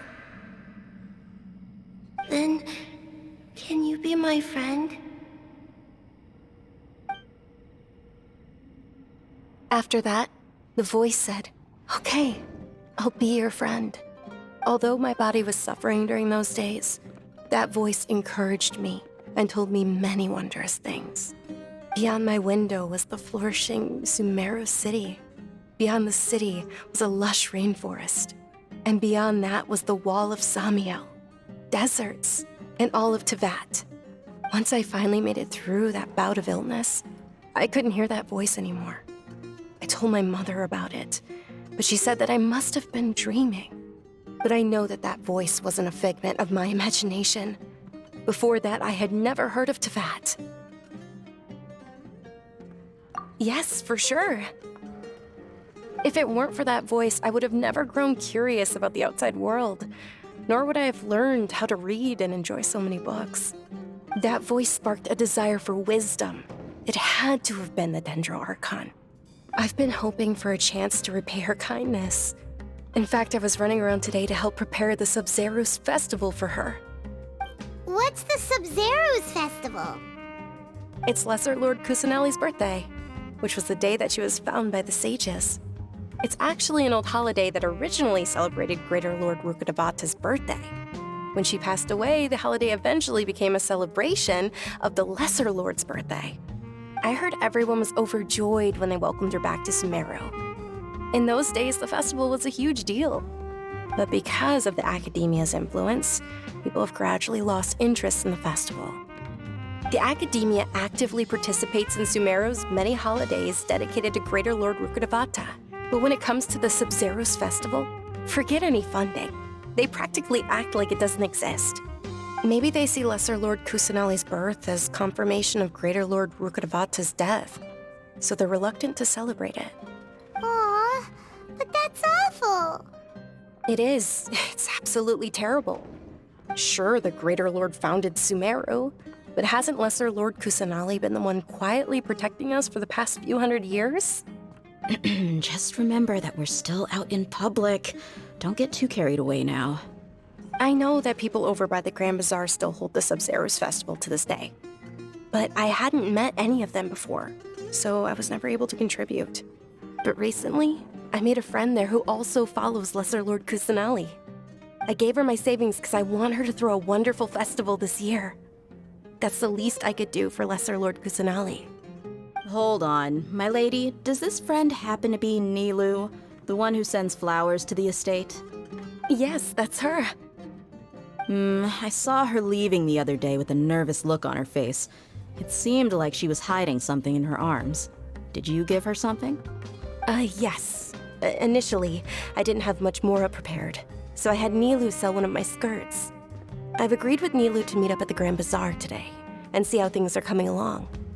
Dia, would you accompany me? Sure. That's quite the trip, though. I'll carry you. No, that would be too much, even for you. You might as well just accept the lift. If I let you walk, who knows how long it'll take us. And if anything happens to you, then I'd really never hear the end of it from your father. But of course! Nilu will be thrilled to hear there are more people interested in Lesser Lord Kusanali.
Sorry I'm late, Nilu.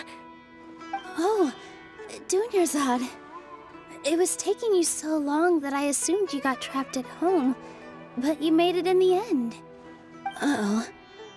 But if Dia's here, that means you got caught, right? You could say that, but everything worked out. She's on our side now. Not completely. Oh, and who are these two? Oh, meet the Traveler and Paimon, my two newest friends. They're visitors who just arrived at Sumeru City and are looking for information on Lesser Lord Kusanali. So you're followers from another land? Oh, really? Well, that's okay. You're still invited to the Sub-Zerus Festival. By the way, Dunyarzad, we've already started decorating the Grand Bazaar. It looks spectacular, thanks to your generous contribution. You're very welcome. It's the only thing I could do. Do you still have enough Mora? Probably? But don't sweat it. We've already finished renovating the stage. Come on, I'll show you.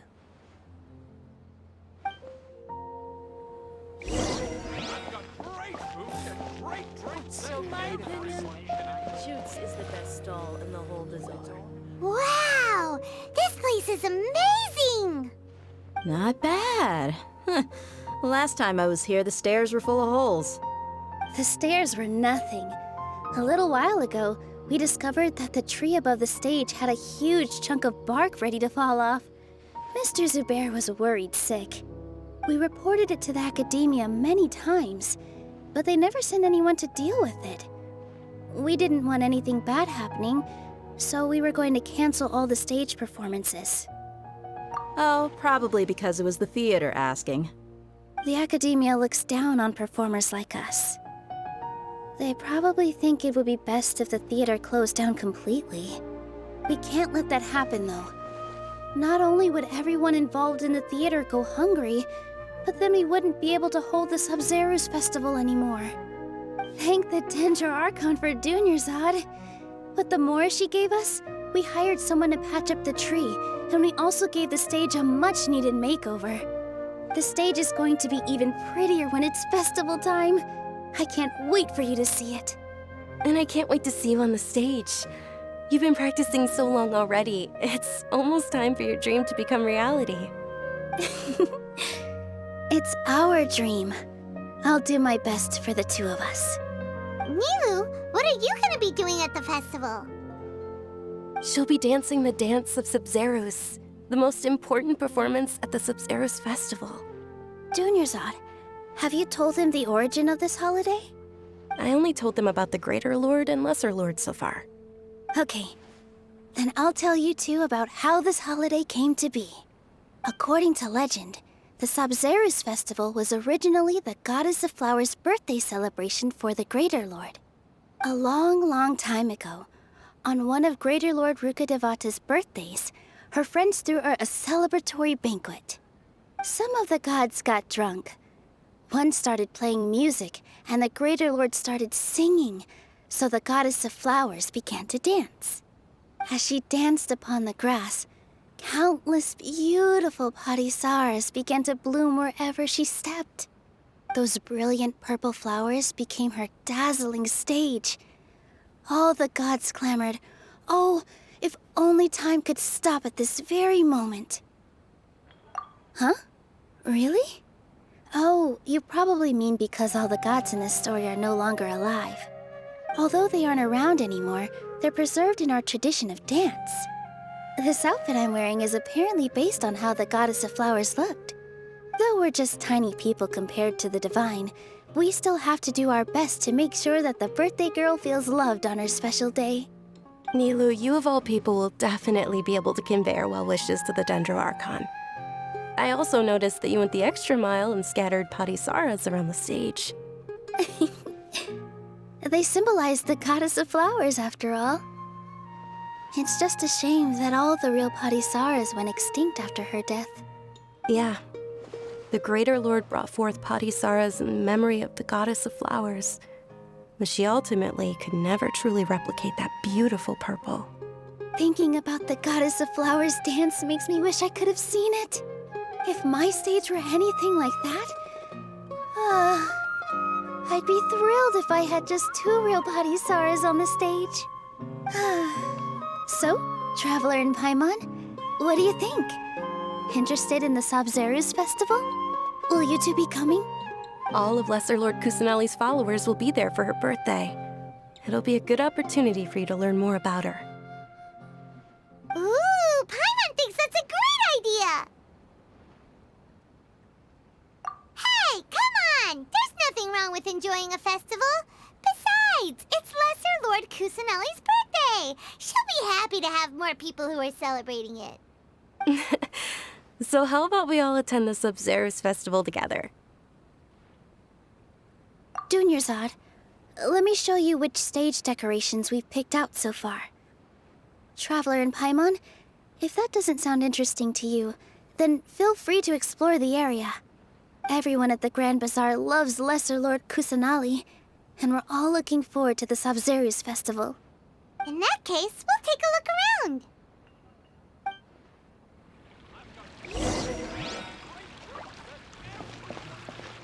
Life is so dull. Whoa! What's with your yellow hair? And why do your clothes look so funny? Are you an Outlander? Did you know that the Sabzeruz festival is about to happen? There'll be loads of fun things to do at the festival. But the best part is when Ferris, the Knight of Flowers, passes out candy to everyone.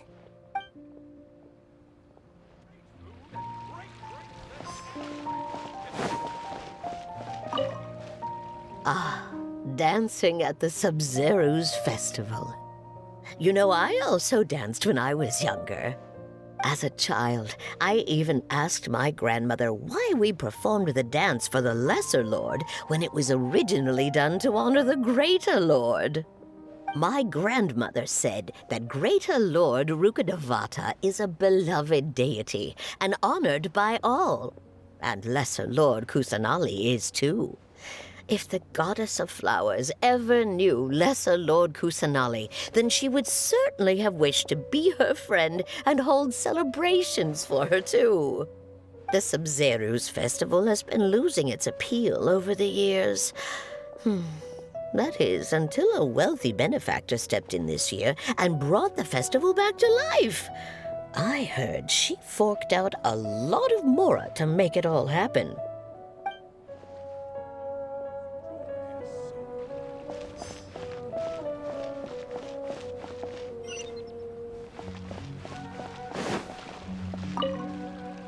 Things are really shaping up, and there's a buzz around the festival this year.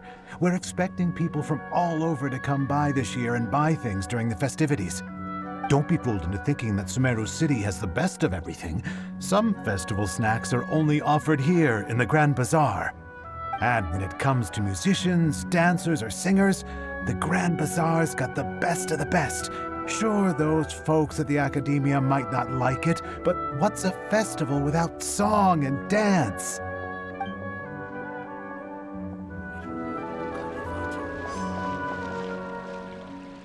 Huh.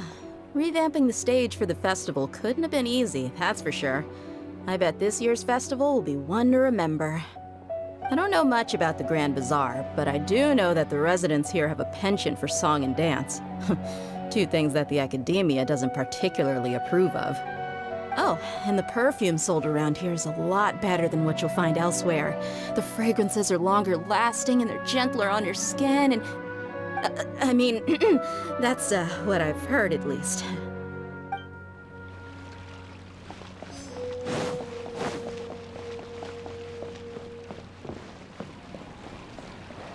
Milu, your outfit looks amazing. There's also something different about you from when we first met up. I thought I'd add a little extra pizzazz to my dress for the festival. See? Wow, did you sew all that yourself? Uh-huh. Sewing is a fundamental skill for everyone in the theater company because we make all our own costumes.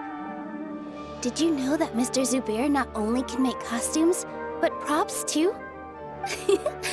I've noticed that you can't keep your eyes off that crown over there. Would you like to try it on?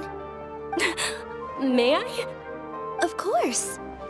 The legends say that the goddess of flowers had beautiful horns on her head, so this crown was made to reflect that. Dunyarzad, you look absolutely stunning with it on. It's like I'm looking at the goddess of flowers herself.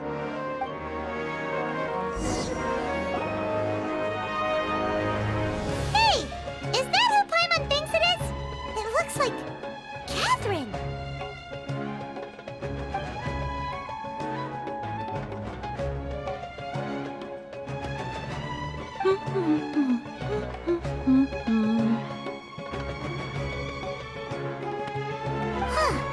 Come to think of it, Paimon's only ever seen her behind the counter at the Adventurers Guild. This is the first time we've ever seen her taking a break. Hey, Catherine! Oh, hey! It's the Traveler and Paimon! What's shaken?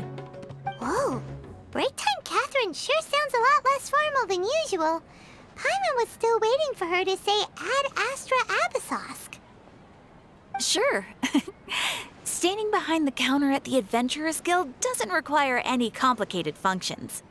But saying and doing the same old things over and over again can get pretty monotonous. Like watching the same Fontaine movie day after day. But take you two, for example. You travel across Tevat to enrich your lives and gain new experiences. Well, we enjoy traveling across Tevat and all that, but we're mainly looking for clues about her brother.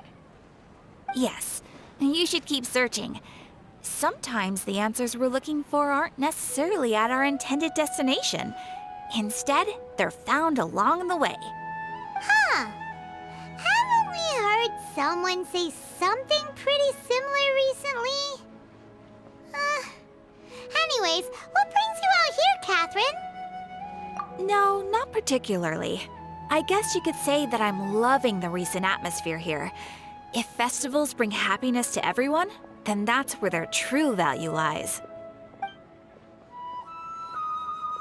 Oh, it looks like it's about time for me to be heading back now. Alright, we'll see you next time at the Adventurers Guild. Oh, by the way, thanks for connecting us with the Eremites. We've already made some great friends in Sumeru City thanks to you. I'm sure you two will get along well with the people here. You've already been blessed by the element of Dendro after all. See you around.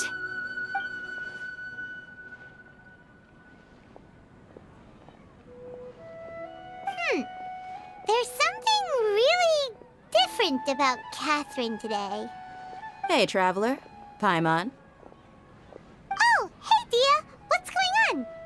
I've got something to tell ya. My lady knows you're looking for ways to meet Lesser Lord Kusanali, and she's been trying to come up with a way to help you. Well, I have an idea that might help. Are you serious? We'd love that! It might not necessarily pan out, so don't get your hopes up too much. I'll need to take you two somewhere and ask someone some questions. My lady is feeling a little worn out at the moment. Nilu's found a place for her to rest. After I take my lady home, let's meet in front of the Citadel of Regzar. Sounds like a plan! Let's head over to the Citadel of Regzar and wait for Dia!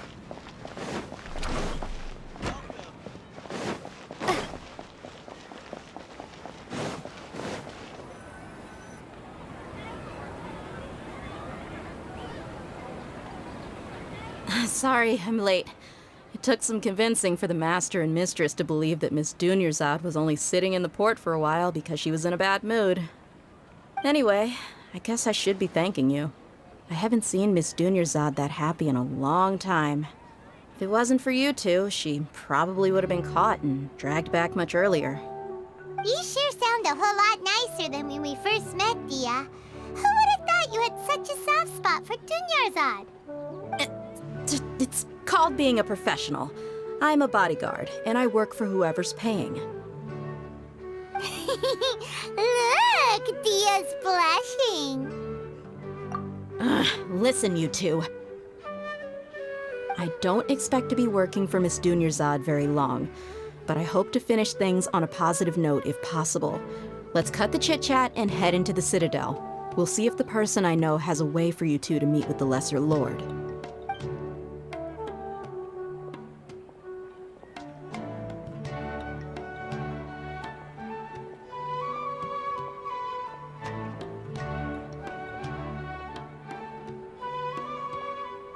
Oh, hey, Chief. Ha, Dia! What are you doing here? And well, didn't expect to see you three together. I take it you all know each other already? Mm-hmm. We met this morning after the Adventurers Guild pointed us to Ozfon for more info. No kidding. So, where's Ruksha? I thought I'd help these two out by asking about the theft. Anything you can tell him? Ruksha's gone over to the Academia. The Grand Sage recently ordered Sumeru City to begin bolstering its defenses, so people from all over have been called back to the city. Since you've already mentioned the theft, I suppose I might as well tell him what we know. Appreciate it, Chief. Theft? Sorry, what the heck are you guys talking about? Just recently, the Academia lost something, and there's a chance the item is connected with the Dendro Archon. This case might just somehow help you in meeting her. I suppose that's one way to look at it. But if you ask me, the case is more about the Academia than anything else. Let me fill you in. The Academia recently sent a convoy to pick up an important package from Aru village. Word got out, and the convoy was robbed on its way back. The Grand Sage took the whole matter very seriously. Not only did he dispatch the Matra, but also enlisted our help in the search for leads. All we know so far is that whatever was stolen is currently in Port Ormos. You two have heard of Port Ormos, haven't you? It's the largest commercial port in all of Sumeru. You can travel there by leaving Sumeru City and heading south along the river. The Academia's grip isn't long enough to reach all the way to Port Ormos, so the city's a little more laid back, meaning the population's also a mixed bag. You never know who you'll meet there. Apparently what was lost has a great deal to do with the Akasha, knowledge, and even the gods. I'm afraid I don't have any other details for you, though. If you're interested, maybe you could head to Port Ormos and ask around yourselves.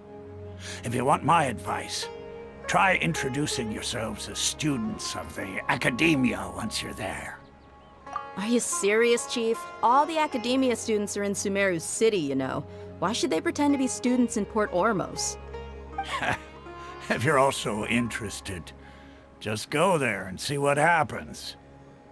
Count me out. I've got plenty of work to do here for the Homayani family. And take it from me, if you two really do decide to visit Port Ormos, you'd best watch your backs.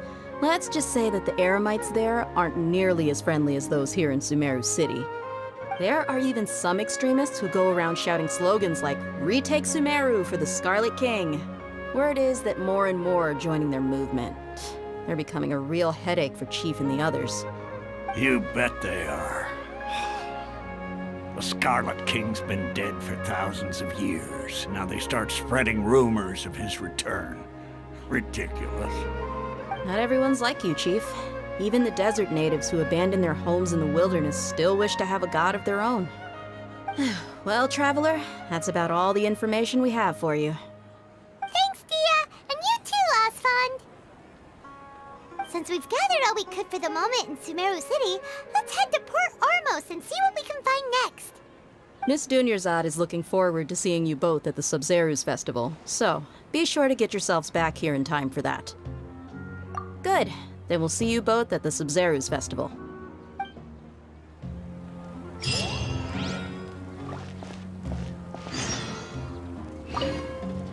It's been a while since I visited the Citadel of Regzar.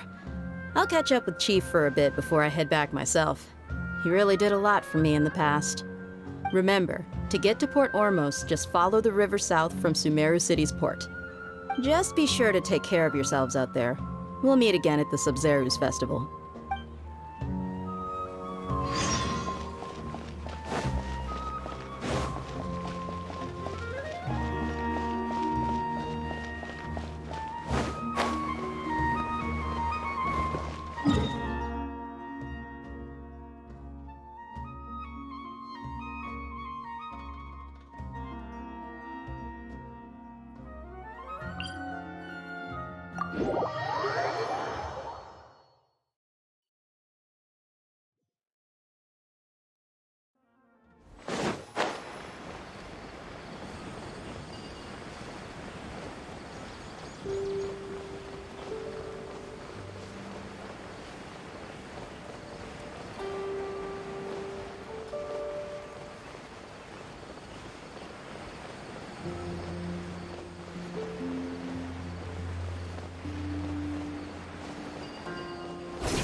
Come and have a good look yourself.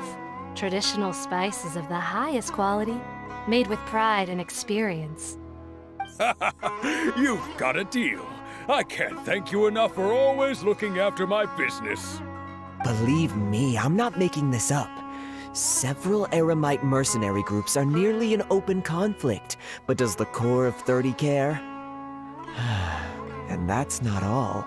Did you know that... Wow! Talk about hurly-burly! This place is busy! Guess that's only to be expected for the largest port in Sumeru. Maybe it's because of what Dia told us earlier, but Paimon can't seem to shake the feeling that there's also danger lurking in these crowds. Ooh. Let's get our bearings so we can start looking for leads. We know that whatever the Academia lost is related to the gods. But other than that, we don't have much else to go on. Osfun told us to try posing as Academia students while asking around. Paimon checked the Akasha on the way here, and the Academia doesn't seem to have any research facilities in Port Ormos. Paimon doesn't get it. Won't we look even more suspicious going around saying we're Academia students and asking about the stolen item? Well, given all the people that come through here every day, if there's any information to be found, Paimon bets we could find it in the market. Let's ask around and see what we come up with.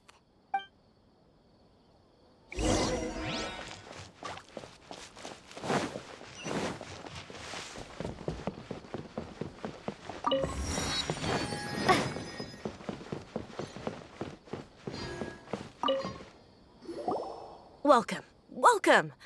How can I help you two? Hi there. We would like to ask you a question. Do students from the Academia ever come to Port Ormos? Of course. Especially around this time of year. Students from Sumeru City that are about to graduate often come to Port Ormos to cut loose a little. Many people often talk about how hard it is to get accepted into the Academia, let alone graduate. But those who finish their studies and go on to become full-time researchers at the Academia have it even harder. Sure, we may not be Sumeru City, but Port Ormos offers beautiful scenery and a stress-free environment. Some even say it's good luck to come to Port Ormos, so students and researchers come flocking here when things get to be too much at the Academia. You see over there? Those are students from the Academia. They've been looking worried and miserable ever since they got here a few days ago. If you ask me, the life of a merchant is better. So long as the Akasha teaches us what we need, then life is good. Those students seem to be discussing something. Let's see if we can listen in.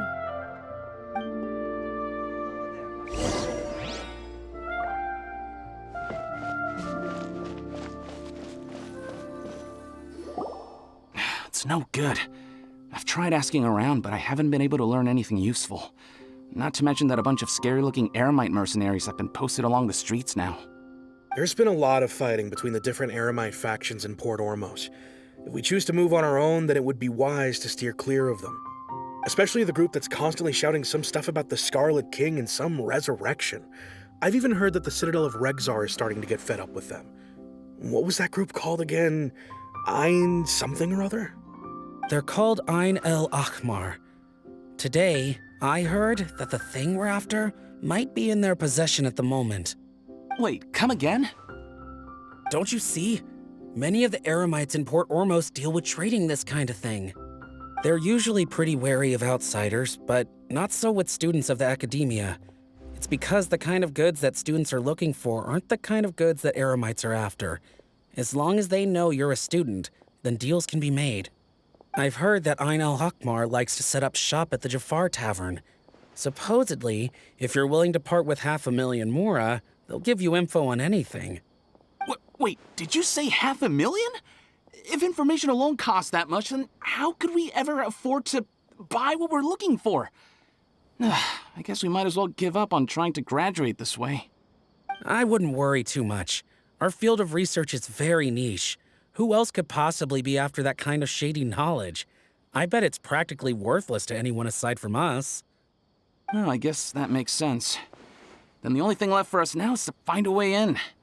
Why don't we all just pool our money together and pay for the information? Whoa! Did you hear that? A niche field of research and shady knowledge? It all sounds pretty suspicious to Paimon. Is knowledge something people just buy and sell like that? So, what's our plan? Wait, didn't you hear what they just said? Buying information is going to cost us 500,000 mora! Have you lost your mind? Oh, all right. Paimon never thought she'd agree to parting with that kind of mora. But if you know what you're doing, then we should give it a shot.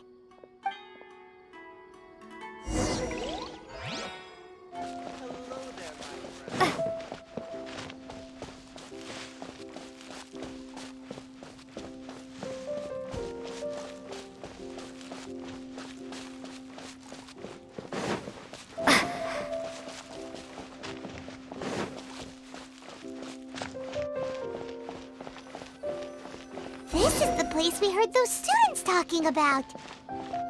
Let's find a seat somewhere and see if we can spot the group they met. Oh, you've arrived. Please, take a seat. So, they think that they can go toe-to-toe with the boss? Ha!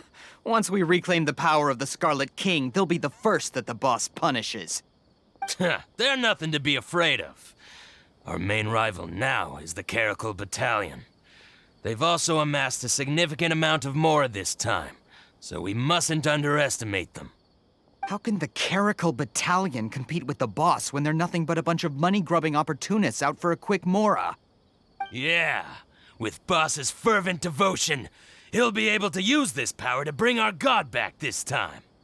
Huh. All these guys talk about is the Scarlet King, so they're probably the ones we're looking for. Greater Lord Ruka Devata.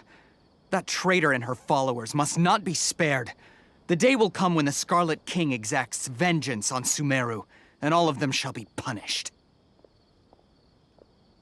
Yeah, Paimon was wondering what they meant too. We should ask about that if we get the chance later. Should I adjust the shot?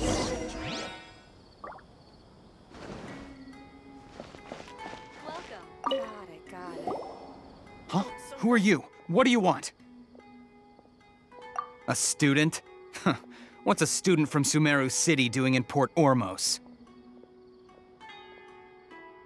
Ah, well, if it's info you want, you've come to the right place. The question is, can you afford it? Oh, Paimon can't stand to see so much more go.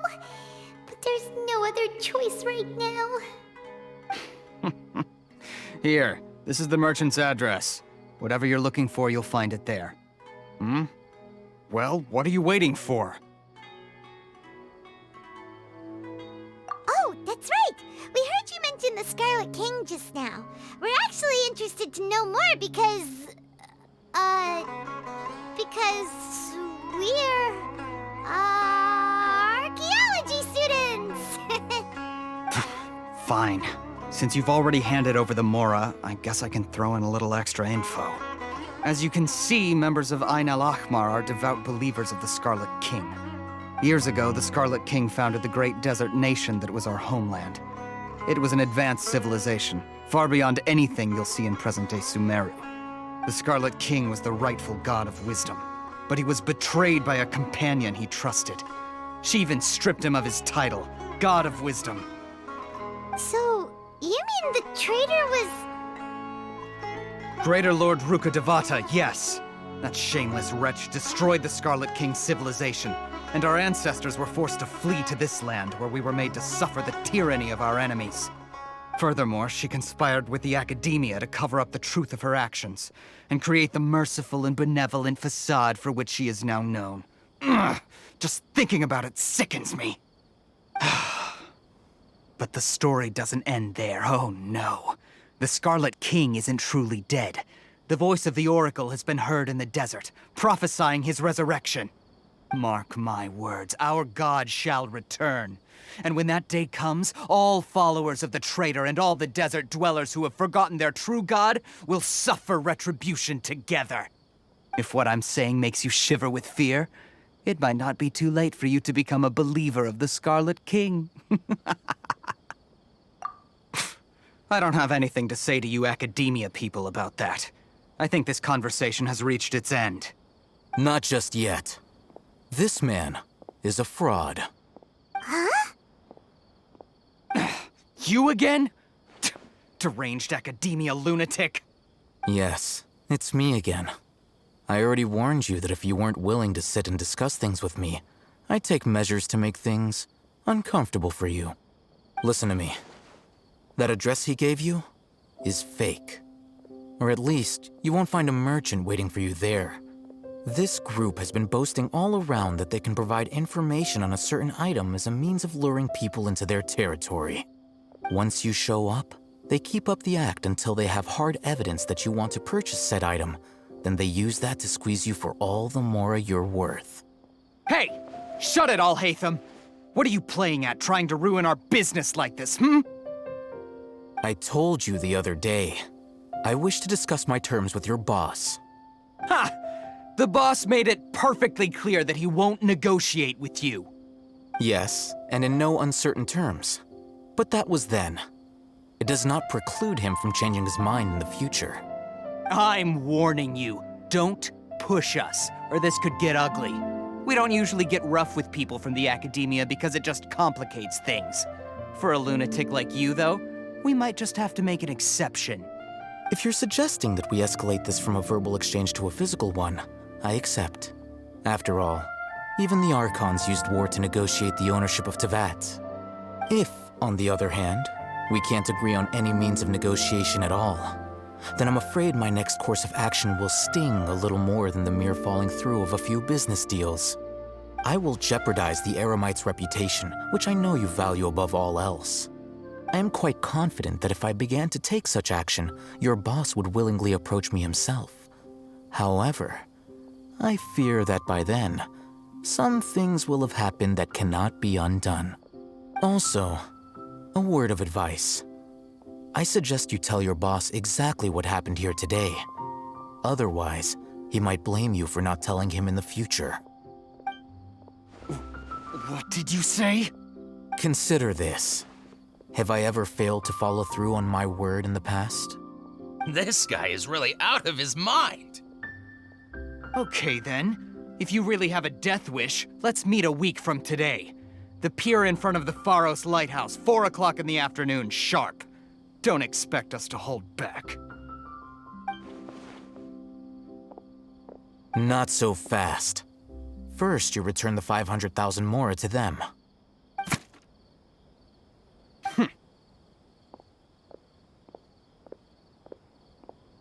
Please, I beg you, don't provoke them. We can't afford any trouble with this crowd. They haven't even paid for their food yet. Ah, Mr. Iman. There appears to be fewer staff in the restaurant recently. This wouldn't happen to be because they're all busy spreading the word to the students, would it? Well... Someone who chooses to do business with a group like that really can't afford to get so flustered the instant someone confronts them about it. Consider the meal compensation for our silence. I'd say you're getting an excellent deal. Whoa, did you see that? He not only got us our Mora back, but sent the Amorites running too. Plus, he seems to know a lot about what's going on around here. Let's catch up with him and ask some questions. He went that way! After him!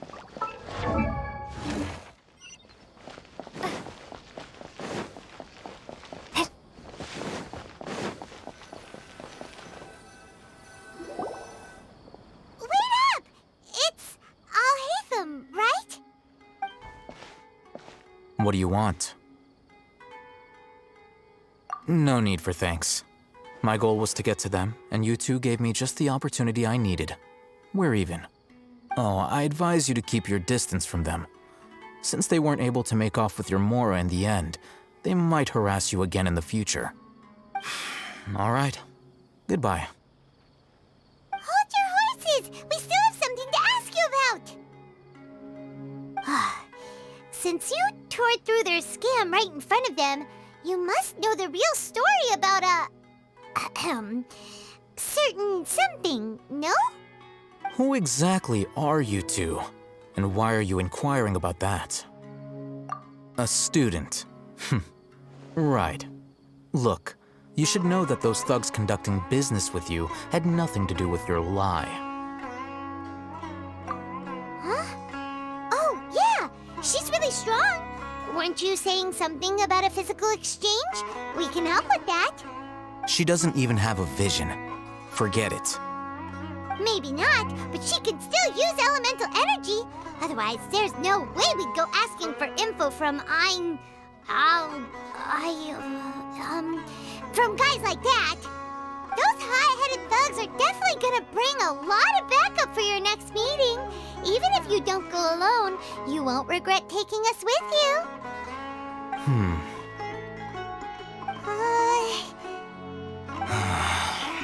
All right, I accept. Got a pen and paper? If you're searching for someone who sells that kind of merchandise, I'll give you one of their addresses, and you can try your luck. We'll reconvene at the appointed time by the pier. It doesn't matter if you show up or not.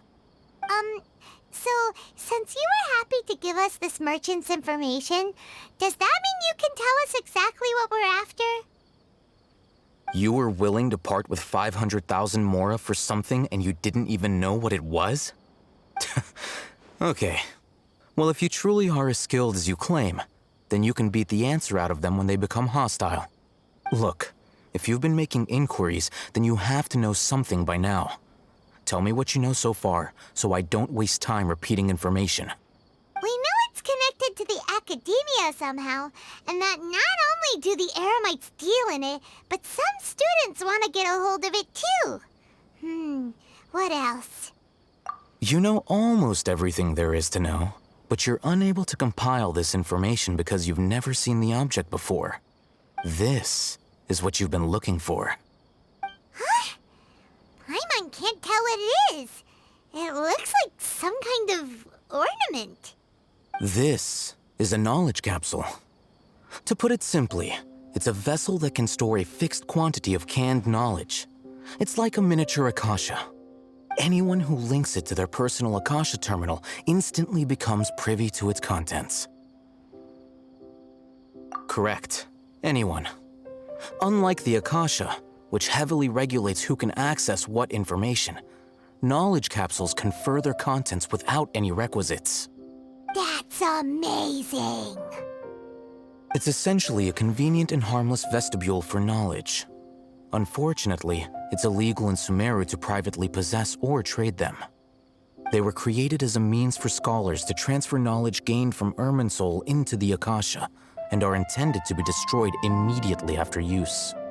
But despite strict regulations, some of these knowledge capsules will always escape destruction. After all, there will always be those in this world who are dissatisfied with life as designed for them by the Akasha and wish to change their fate. Over the past century, a wide variety of canned knowledge has been leaked from the academia. Now, in Port Ormos, the valuable ones are a means to mora for the Eremites. Meanwhile, those which the Eremites deem to be useless to them occasionally prove useful to the common citizens and hapless academia students. Well, I think that about sums it up.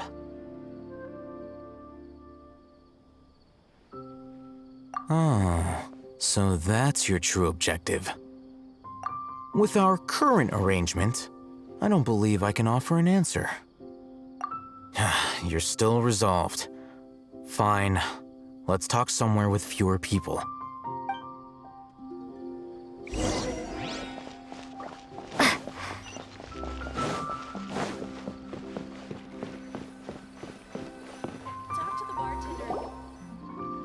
Let's continue our conversation here. If you wish to learn more about the knowledge capsule that the Academia lost, then you must help me with something. I need you to find someone named Dory, a traveling merchant. Unlike the peddlers who hawk inferior knowledge capsules, she often has quality goods in stock. Some say that as long as there is profit to be made, there is nothing she won't dare to sell. She's guarded against people from the academia because most of her wares don't comply with academia regulations. I think she blacklisted me. I met with her informant, but it soon became clear that they had no intention of letting me get any further. Become one of Dory's customers and earn her trust. This is my condition for further collaboration. Why do you want us to meet with her? Until you complete this task, you don't have question privileges. Fine. So how do we go about doing this? You two are outlanders who haven't been here for long, so Dory should view you as safe clients. I'll give you the informant's address and their contact password. Beyond the password, though, I have no way of knowing what other tricks she might have up her sleeve. You'll have to improvise. This is kind of nerve-wracking. The true challenge begins after you meet her.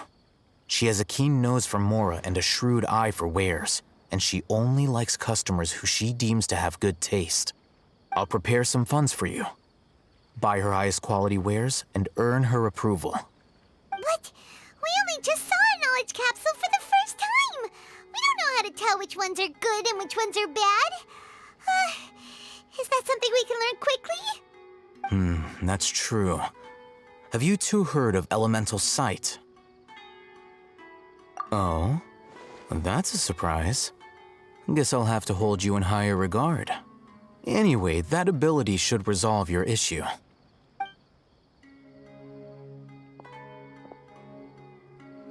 Here are 2 knowledge capsules. Tell me, can you detect any difference in their quality?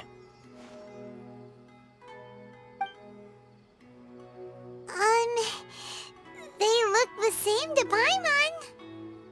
Try inspecting them with elemental sight. How'd it go? Did you see anything? Rumor has it that higher quality knowledge capsules generally appear brighter when viewed through elemental sight. That's because knowledge originates from Irminsul, the root of Dendro power itself. The more powerful the knowledge, the richer it is in Dendro energy. However, some canned knowledge with a high concentration of elemental energy is of little use in contemporary times, so those capsules are of little value. Using elemental sight is merely a stopgap measure, but it should suffice for earning Dory's trust. That sounds pretty impressive. Here's a sheet with the informant's location and contact password, and here is the Mora for purchasing canned knowledge. Don't be cheap. You'll need to spend to catch Dory's eye. If there's any Mora left over, just keep it. Oh, and be sure to exercise some caution. There have been Matra present in Port Ormos lately. Your efforts will be for naught if they catch you. Matra? They belong to the Academia's regulatory body. They also handle cases of illegal canned knowledge transactions. Like I said, the Academia has banned both their trade and possession. The Matra are razor sharp. You're in for nothing good if they lock their sights onto you. If you two want to back out, now's the time. Okay, then we have a deal. If you succeed in your dealings with Dory, come find me at the Wikela Funduk. We'll have an open discussion then. Looking at what Al-Haytham wrote, Dory's informant is a trader near Old Ormos. Let's follow these instructions and try to get in contact with him.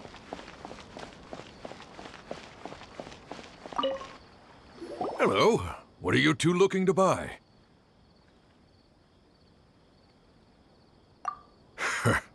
What a unique palate. We have unripe horror fruits, but we usually keep them in the back. I'll have someone escort you. Following the paper got us past the first round.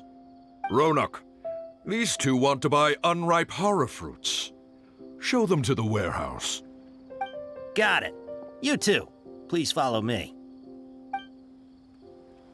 You two have a fascinating fashion sense. We haven't seen a customer wearing a Sumeru rose for quite some time. Hold on. Let me think. Sumeru rose means common merch. No, look again. We're obviously wearing morning flowers. Ah, my mistake. I do apologize. Whew. That pop quiz sure was scary. Ah, the warehouse is up ahead. Please follow me.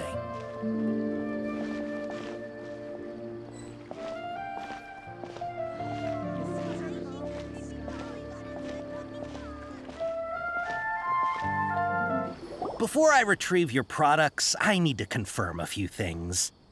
Please forgive me, but we may not have sufficient stock for you today. Earlier, many of our hara fruits were taken by mice. Thanks. If better goods come in, you'll be the first to know. You look like you have some skill. Why don't I pick out some fruits that'll make you dizzy? Yep, that's the right answer. But eating hara fruit that makes your head and ears ring sounds like a bad life decision. Would you like your hara fruits to be packaged in the Sumeru City or Port Ormos style?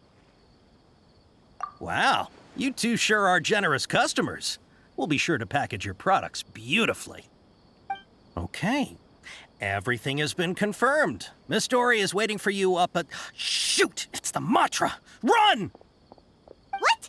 The Matra? Where? Oh, Hatham said we're done for if they catch us. We gotta get out of here. We don't know this area, so let's follow that informant.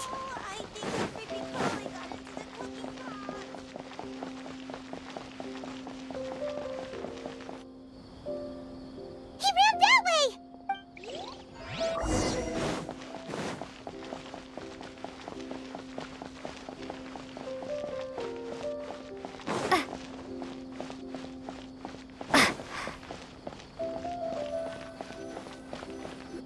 Look, he's over there!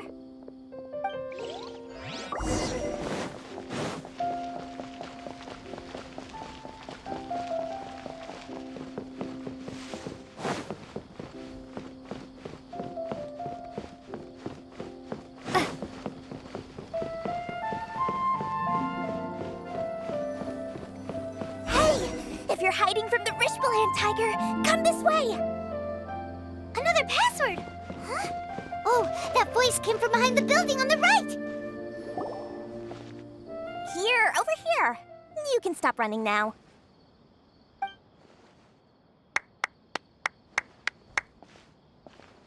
So you were the one who was calling out to us just now.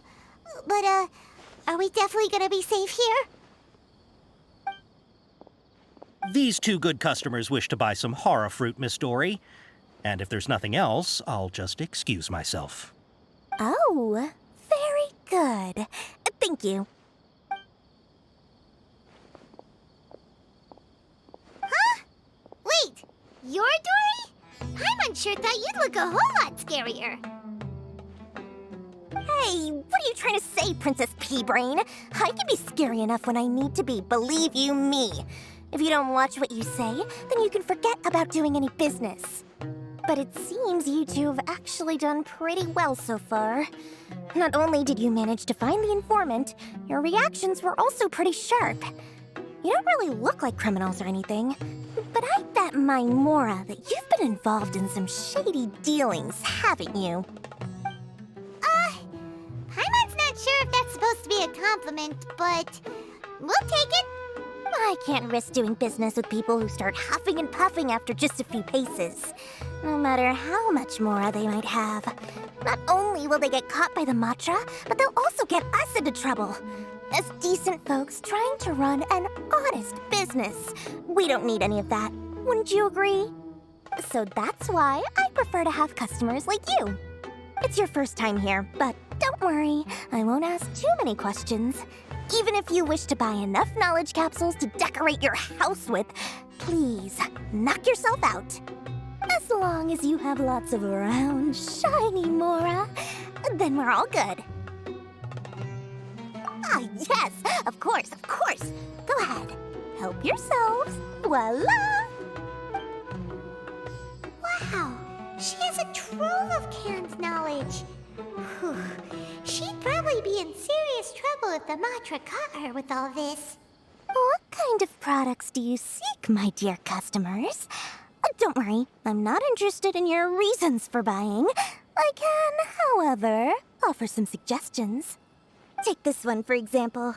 An analysis of the sociological ideology and dialectics of the Hilichurls. Only 3 people in all of Teyvat have ever studied it, making it extremely rare. It's on sale now for 350,000 mora. Yeesh! Who would want to be an expert in that topic? Or how about the architectural styles and construction methods of Teyvat in the early Archon War period? With this one, you can become an expert in historic architecture preservation and find an excellent, well-paying job in nearly any nation. Ooh, now this sounds like it could be useful. 2 million mora, and it's yours. No discounts. Whoa! That's a lot of mora! Of course, you are free to pick whatever your heart's desire. The contents and price of each knowledge capsule are indicated in small text on the body of each one, down at the bottom. All right, let's try the method that Al-Haytham mentioned.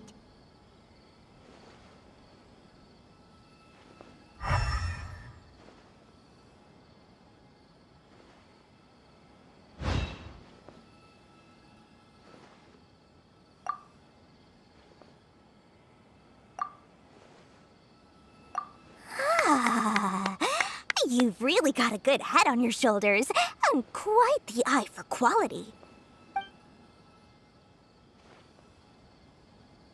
We'll take these, please and thank you. My, oh my! You are blessed with a taste for both the exquisite and the extravagant. Customers like you are a rare breed. 1 in 100. No, 1 in 1,000 even. Listen, I have a special offer for you two. If you spend just 100,000 mora more, you can pick any knowledge capsule of your choice up to a value of 1 million mora. Say what now? Hey, did you hear that? Spend another 100K and we get a capsule worth a whole million! But all the canned knowledge we just bought is easily worth 500,000 mora. If we spend just a little more, we can get something worth 1 million mora. Isn't that a fantastic deal? Think about it. We've gone to all this trouble to get this canned knowledge. And so far, everything we bought belongs to Al-Haytham. Aren't you even the least bit curious about how this whole canned knowledge thing works? We're talking instant knowledge here. Don't you want to try it yourself? Come on, come on! We still have around 100,000 of Al-Haytham's mora left, so let's put it to good use by finding something useful for you. Ahem! You've got a deal, Dory! We'd like to spend an extra 100,000 mora. Excellent! Then please, select from this fine collection of canned knowledge over here. Hold on a second. Paimon thought we could choose whatever we wanted. Why can't we choose the ones from over there? Oh, but my dear customer, the knowledge capsules over here are worth 1 million mora each. I'm sure discerning customers like yourselves will be able to find something to your liking. Please, take your time. Uh-oh, Paimon has a bad feeling about this. Let's use Elemental Sight again to check these.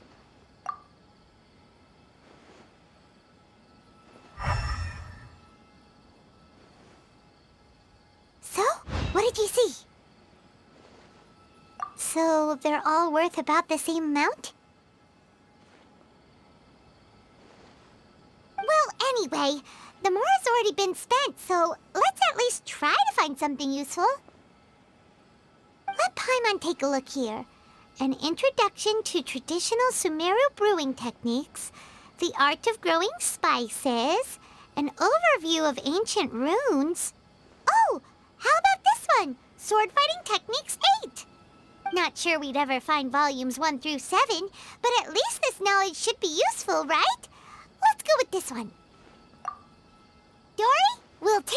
one. All right, very good. I'm expecting some new goods in the next couple days, so be sure to check back again soon. Whether it's canned knowledge or anything else you need, bring your Mora to Dory and doors will open. Our dealings with Dory went smoothly enough. Let's head to Wakala Funduk and meet up with Alhaitham. Hopefully now he'll finally tell us about what the Academia lost. Mora, Mora, shiny Mora. Oh, please come back anytime you need something.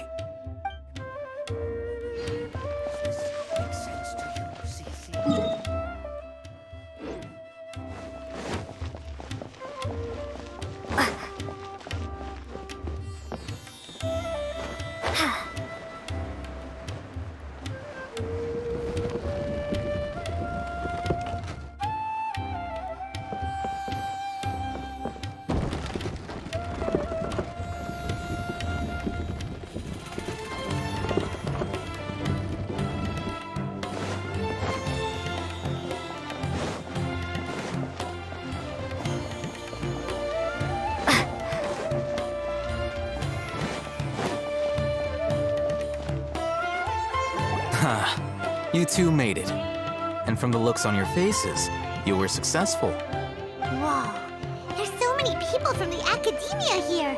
Why would you pick this place as our meetup spot? Well, Wakala Funduk is under the Academia's control, so naturally the Academia has people working here.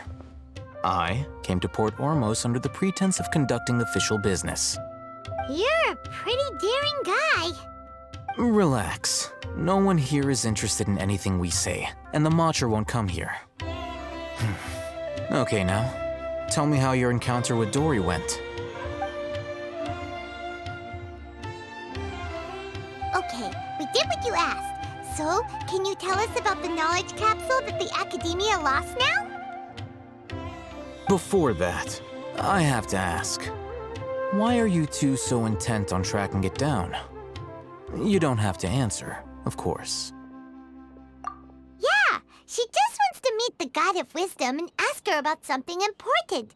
We've been in Sumeru for a while now, but we still haven't found a way. When we heard that the Academia had lost something that might be related to the gods, we came here in case it turned out to be our lucky break. In that case, you're on the right track. A short while ago, the Academia lost a knowledge capsule in the desert. It's supposedly a divine knowledge capsule. Use it, and you'll gain the wisdom of the gods. Wow, there's really such a thing as that? Hey, if we find it, do you think we could learn how to meet the Dendro Archon? Ooh, or even how to find your brother? I highly doubt it has any mystical properties, but it does indeed exist. And it's right here, in Port Ormos. So, where exactly? That's what we need to find out next. I won't deny that. I am investigating because I'm curious as to what the divine knowledge capsule truly is. As you know, the Eremites in Port Ormos also have their eyes on it. It is an extremely precious item. The knowledge contained within may bring great power or wealth to whoever has it in their possession. Several brigades have been vying for ownership of it as of late, but there is still no victor. My personal finances and connections cannot compete with those of the Eremites. After attempting various methods, I finally managed to reach a tentative agreement with several brigades. I agreed to forego ownership of the divine knowledge capsule in exchange for the opportunity to study it. After all, there's no harm in understanding what it is. However, there are those who are less amenable to negotiation, such as those from Ain al-Ahmar. They adamantly believe that the divine knowledge capsule contains the Scarlet King's power, and that he will return to this world when they obtain it. They refuse to let anyone from the Academia tarnish their deity's soul. So you kept hounding them because they refused to cooperate with you? Yes. Ain al-Ahmar isn't exactly wealthy, but its members are determined to get that capsule by any means necessary. To that end, they've resorted to many methods more foul than fair in order to amass sufficient funds. So, I've been sabotaging their business to force them into negotiating with me. The Divine Knowledge Capsule should be up for a secret auction within the next few days. Each brigade will place their own bid, and the prize will be covertly given to the winner. To ensure the capsule's security and to evade the Matra's notice, the winning brigade will not publicly disclose their victory. Unless I know whose hands the Divine Knowledge Capsule ends up in, my agreements with them will fall through. Dory is the most reliable source of information, but that avenue was previously closed to me. With you on board now, the situation is different.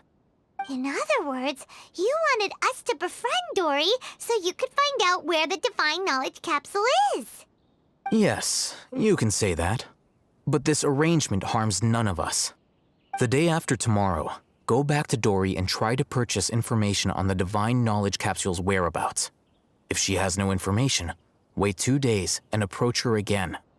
If I get the opportunity to study the Divine Knowledge Capsule, I will relay my findings to you. Will that suffice as compensation? Okay, then we'll meet up in 2 days. Alhaitham, before you go, we actually bought a knowledge capsule for ourselves, but we're not sure how to use it. You two want to try using a knowledge capsule? Sure, I can teach you. Doing so right under the Academia's nose is a bit problematic, though. What do you say we head to the outskirts of town? Everywhere's the same.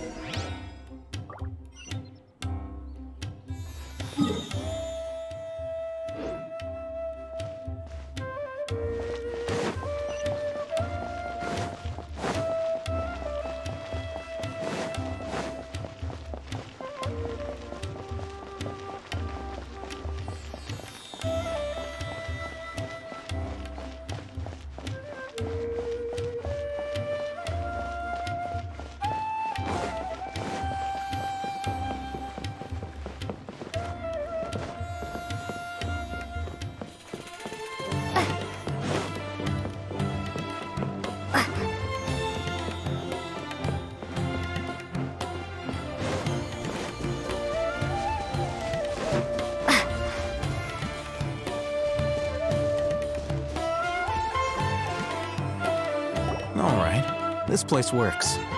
Show me the capsule you purchased. Here. Sword Fighting Techniques 8. Huh. A combat class knowledge capsule.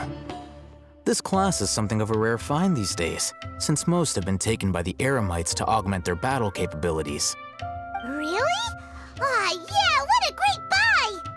If you want to determine the efficacy of this capsule, I can evaluate your combat ability. However, effects will likely be minimal if you already possess a high amount of strength. We can conduct a controlled experiment where you fight 2 battles, one before using this knowledge capsule and one after. While you fight, we can use an Akasha terminal to monitor your various physical parameters. There may be variances in your physical strength between the 2 tests, as well as a disparity in your opponent's abilities. But don't worry, I'll run statistical analyses afterward to mitigate any confounding effects. Wow! Alhaitham! You must have been one of those guys at the Academia who got top grades on everything. Paimon's curious about something, though. You definitely weren't one of those students who needed canned knowledge to graduate from the Academia, right?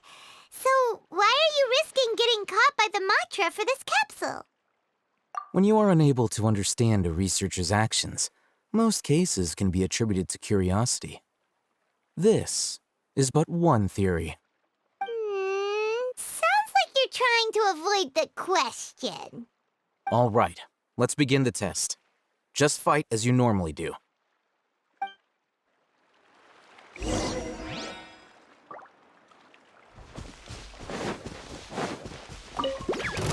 Propagate! Germinate! Right here. One with the forest. Ha! Hoom!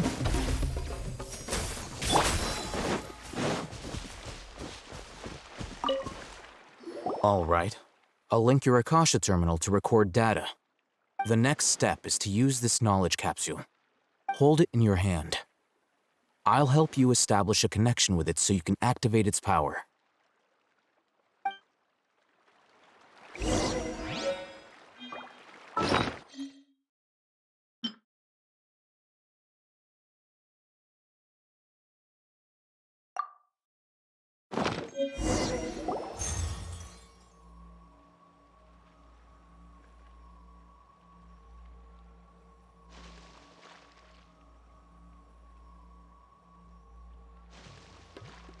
Hey, how are you feeling? You mean that it worked? All right, time for round 2. Fight with the same composure as before.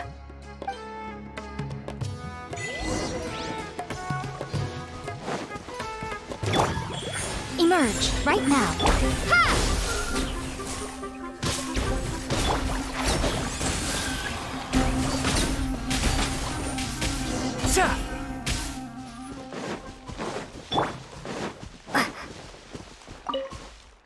Now, I'll start recording data again.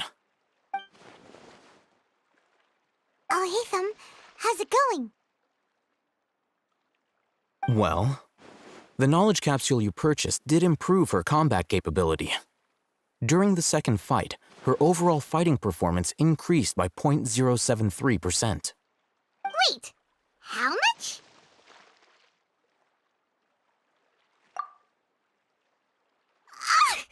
Dory's such a jerk! She totally scammed us! 1 million mora? This thing isn't worth a tenth of that amount! Of course, this could be because she is so powerful that the capsule's contents were unable to produce a substantial increase. At the very least, this test allowed me to gain more insight into you two. Our deal seems increasingly worth my investment. I'm heading back to Akela Funduk. I await your response in 2 days' time. This is Mora for when you ask Dory for information. Pay her as much as she requests.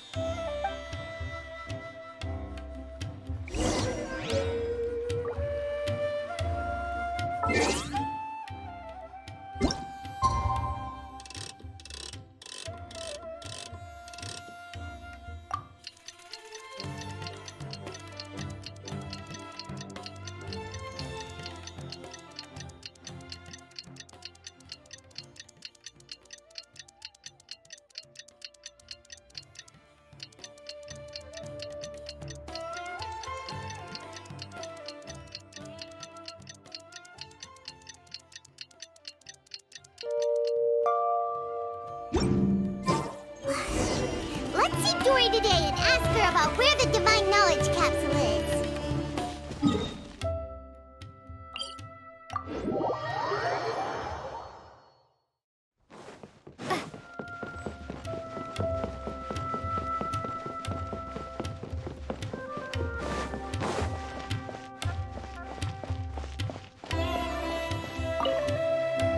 Here, over here! Oh, welcome back, my loyal patrons. What can I do for you this time? You name it. Canned knowledge, supplies, or anything else you need. I'll find a way to get it. Where there's a waterfall of Mora, there's a way. Can you really get us anything we want? Anything at all? Uh-huh. So it appears that canned knowledge alone is no longer sufficient for your opulent appetite. Then please oblige me. Tell me what you have in mind. Oh! I knew customers with pockets as deep as yours would undoubtedly crave something more profound than ordinary canned knowledge. But you know, that kind of information isn't going to be cheap. After all, I had to work really hard to weasel my way into the auction site. Not to mention that if anyone found out that I was the leaker, I would be in big, big trouble. But how can we be sure your information is accurate? Paimon's curious how you just happen to have this kind of info the moment we need it. Because to me, anything of value is what I consider to be my supply. Therefore, I must always be aware of what's hot on the market in order to secure more sales. As for the information's authenticity, well, You've no need to worry about that. I used a camera to take a picture of the transaction. That way, no one can dispute it. It's always a pleasure doing business with such sterling patrons. Now that you've paid in full, here's the scoop. The Divine Knowledge Capsule was purchased yesterday by a certain Misery, the leader of Ain el-Ahmar. Ain el-Ahmar? You mean the Eremites who worship the Scarlet King? Ah, so you're already familiar with them. The group has done everything in their power to obtain the Divine Knowledge Capsule. After all, they believe it contains the power of the Scarlet King. That Divine Knowledge Capsule is unlike any other canned knowledge I've seen before. It was glowing bright red. The capsule is clearly visible in the picture I took. You can look for yourself. Thanks for the info, Dory. Please, it's my pleasure. It's all thanks to discerning customers such as yourselves that my efforts yesterday were not in vain. Please, don't hesitate to contact me if you ever need anything else in the future. More effort, Dory, opens doors. Well, we figured out where the Divine Knowledge Capsule is. Turns out, it ended up in the hands of Ain el-Ahmar. Let's head back and talk to Al-Haytham. Remember to bring a token of our friendship the next time we meet, okay? I like to think it's built on a firm foundation of solid, shining Mora.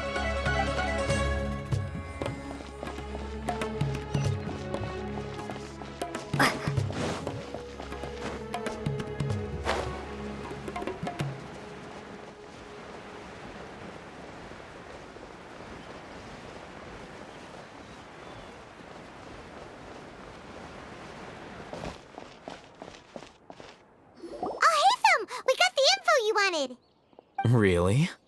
All right. Let's hear it. Dory even gave us evidence to verify the intel. Have a look. Huh, look at that.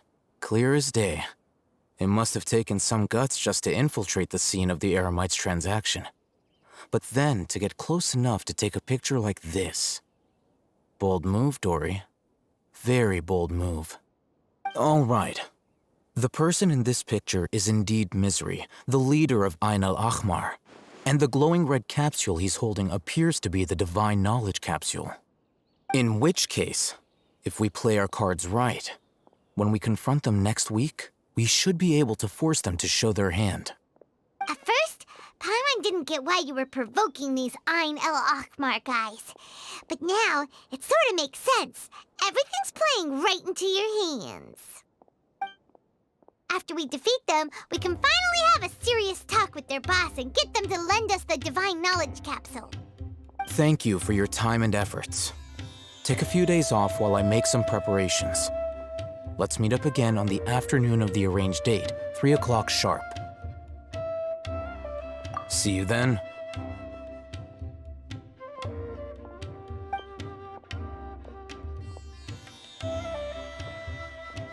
Al-Haytham sure is taking his time. Where could he be? Oh, there he is. Sorry to keep you waiting. Let's head to the pier in front of Pharos Lighthouse. Yep, let's go.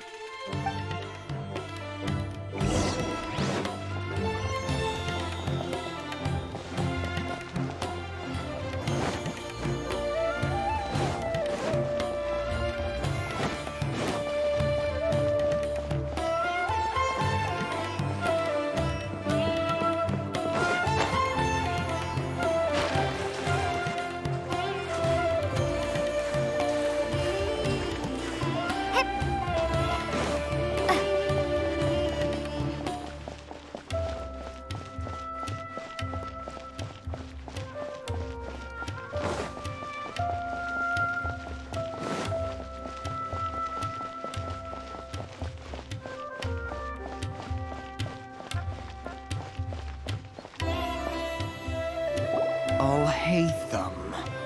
I knew you were crazy, but I didn't know you were crazy enough to actually show up. It was I who demanded that these negotiations take place. I was more worried that you might go back on your promise. But to your credit, it appears that you're sticking to your word. This is turning into quite an occasion. I also brought some backup. I assume you don't mind. Backup? Aren't you the brat from the restaurant the other day? You've come to support this lunatic because he helped you out?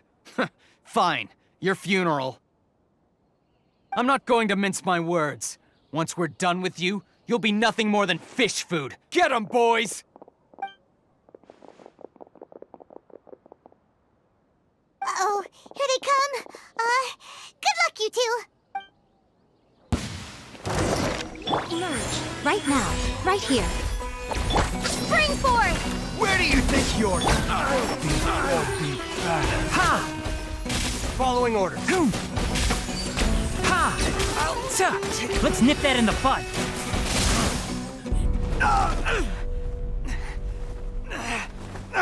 Academia scum!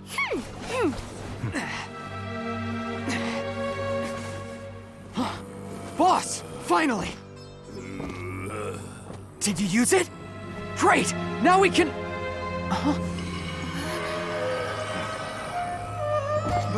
Boss? Boss!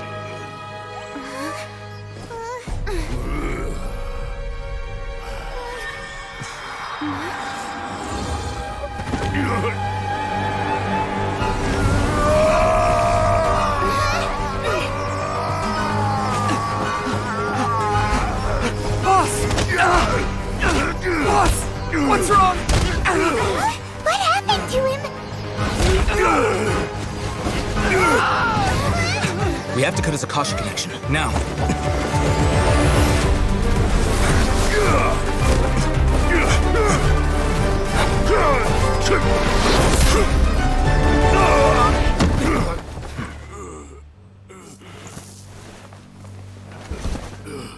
Target acquired! Arrest him!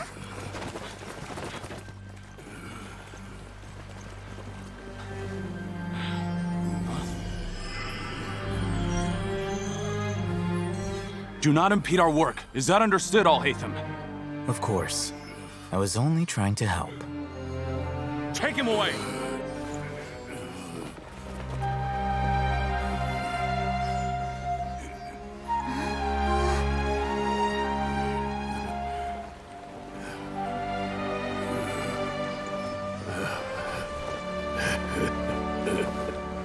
World, forget me.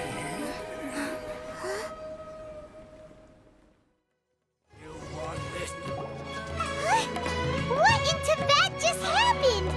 It's like that big guy suddenly lost his mind. It looks like he used the Divine Knowledge Capsule.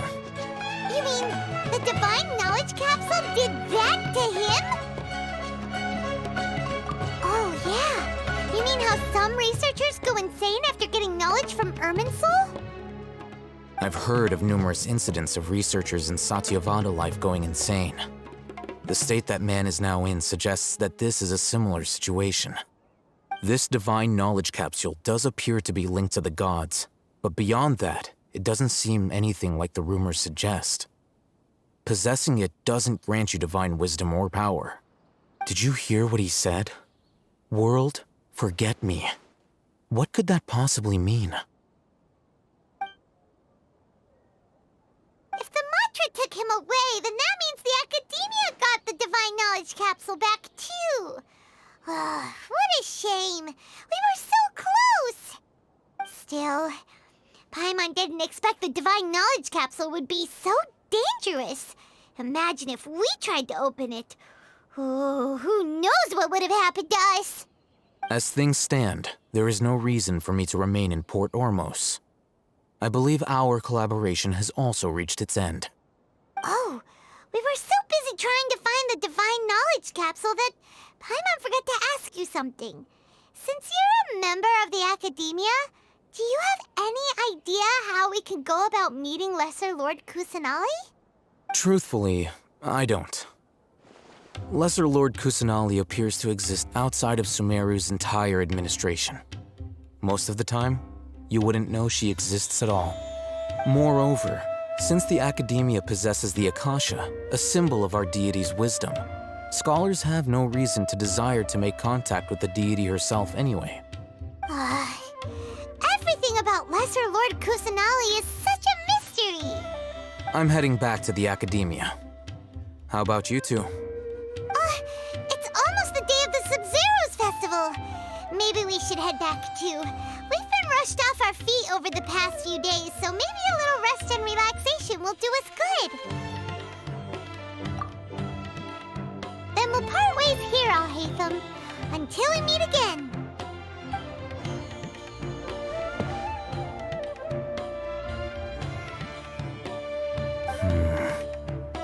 Now, do I deal with this thing first? Or should I produce the report that the higher-ups require?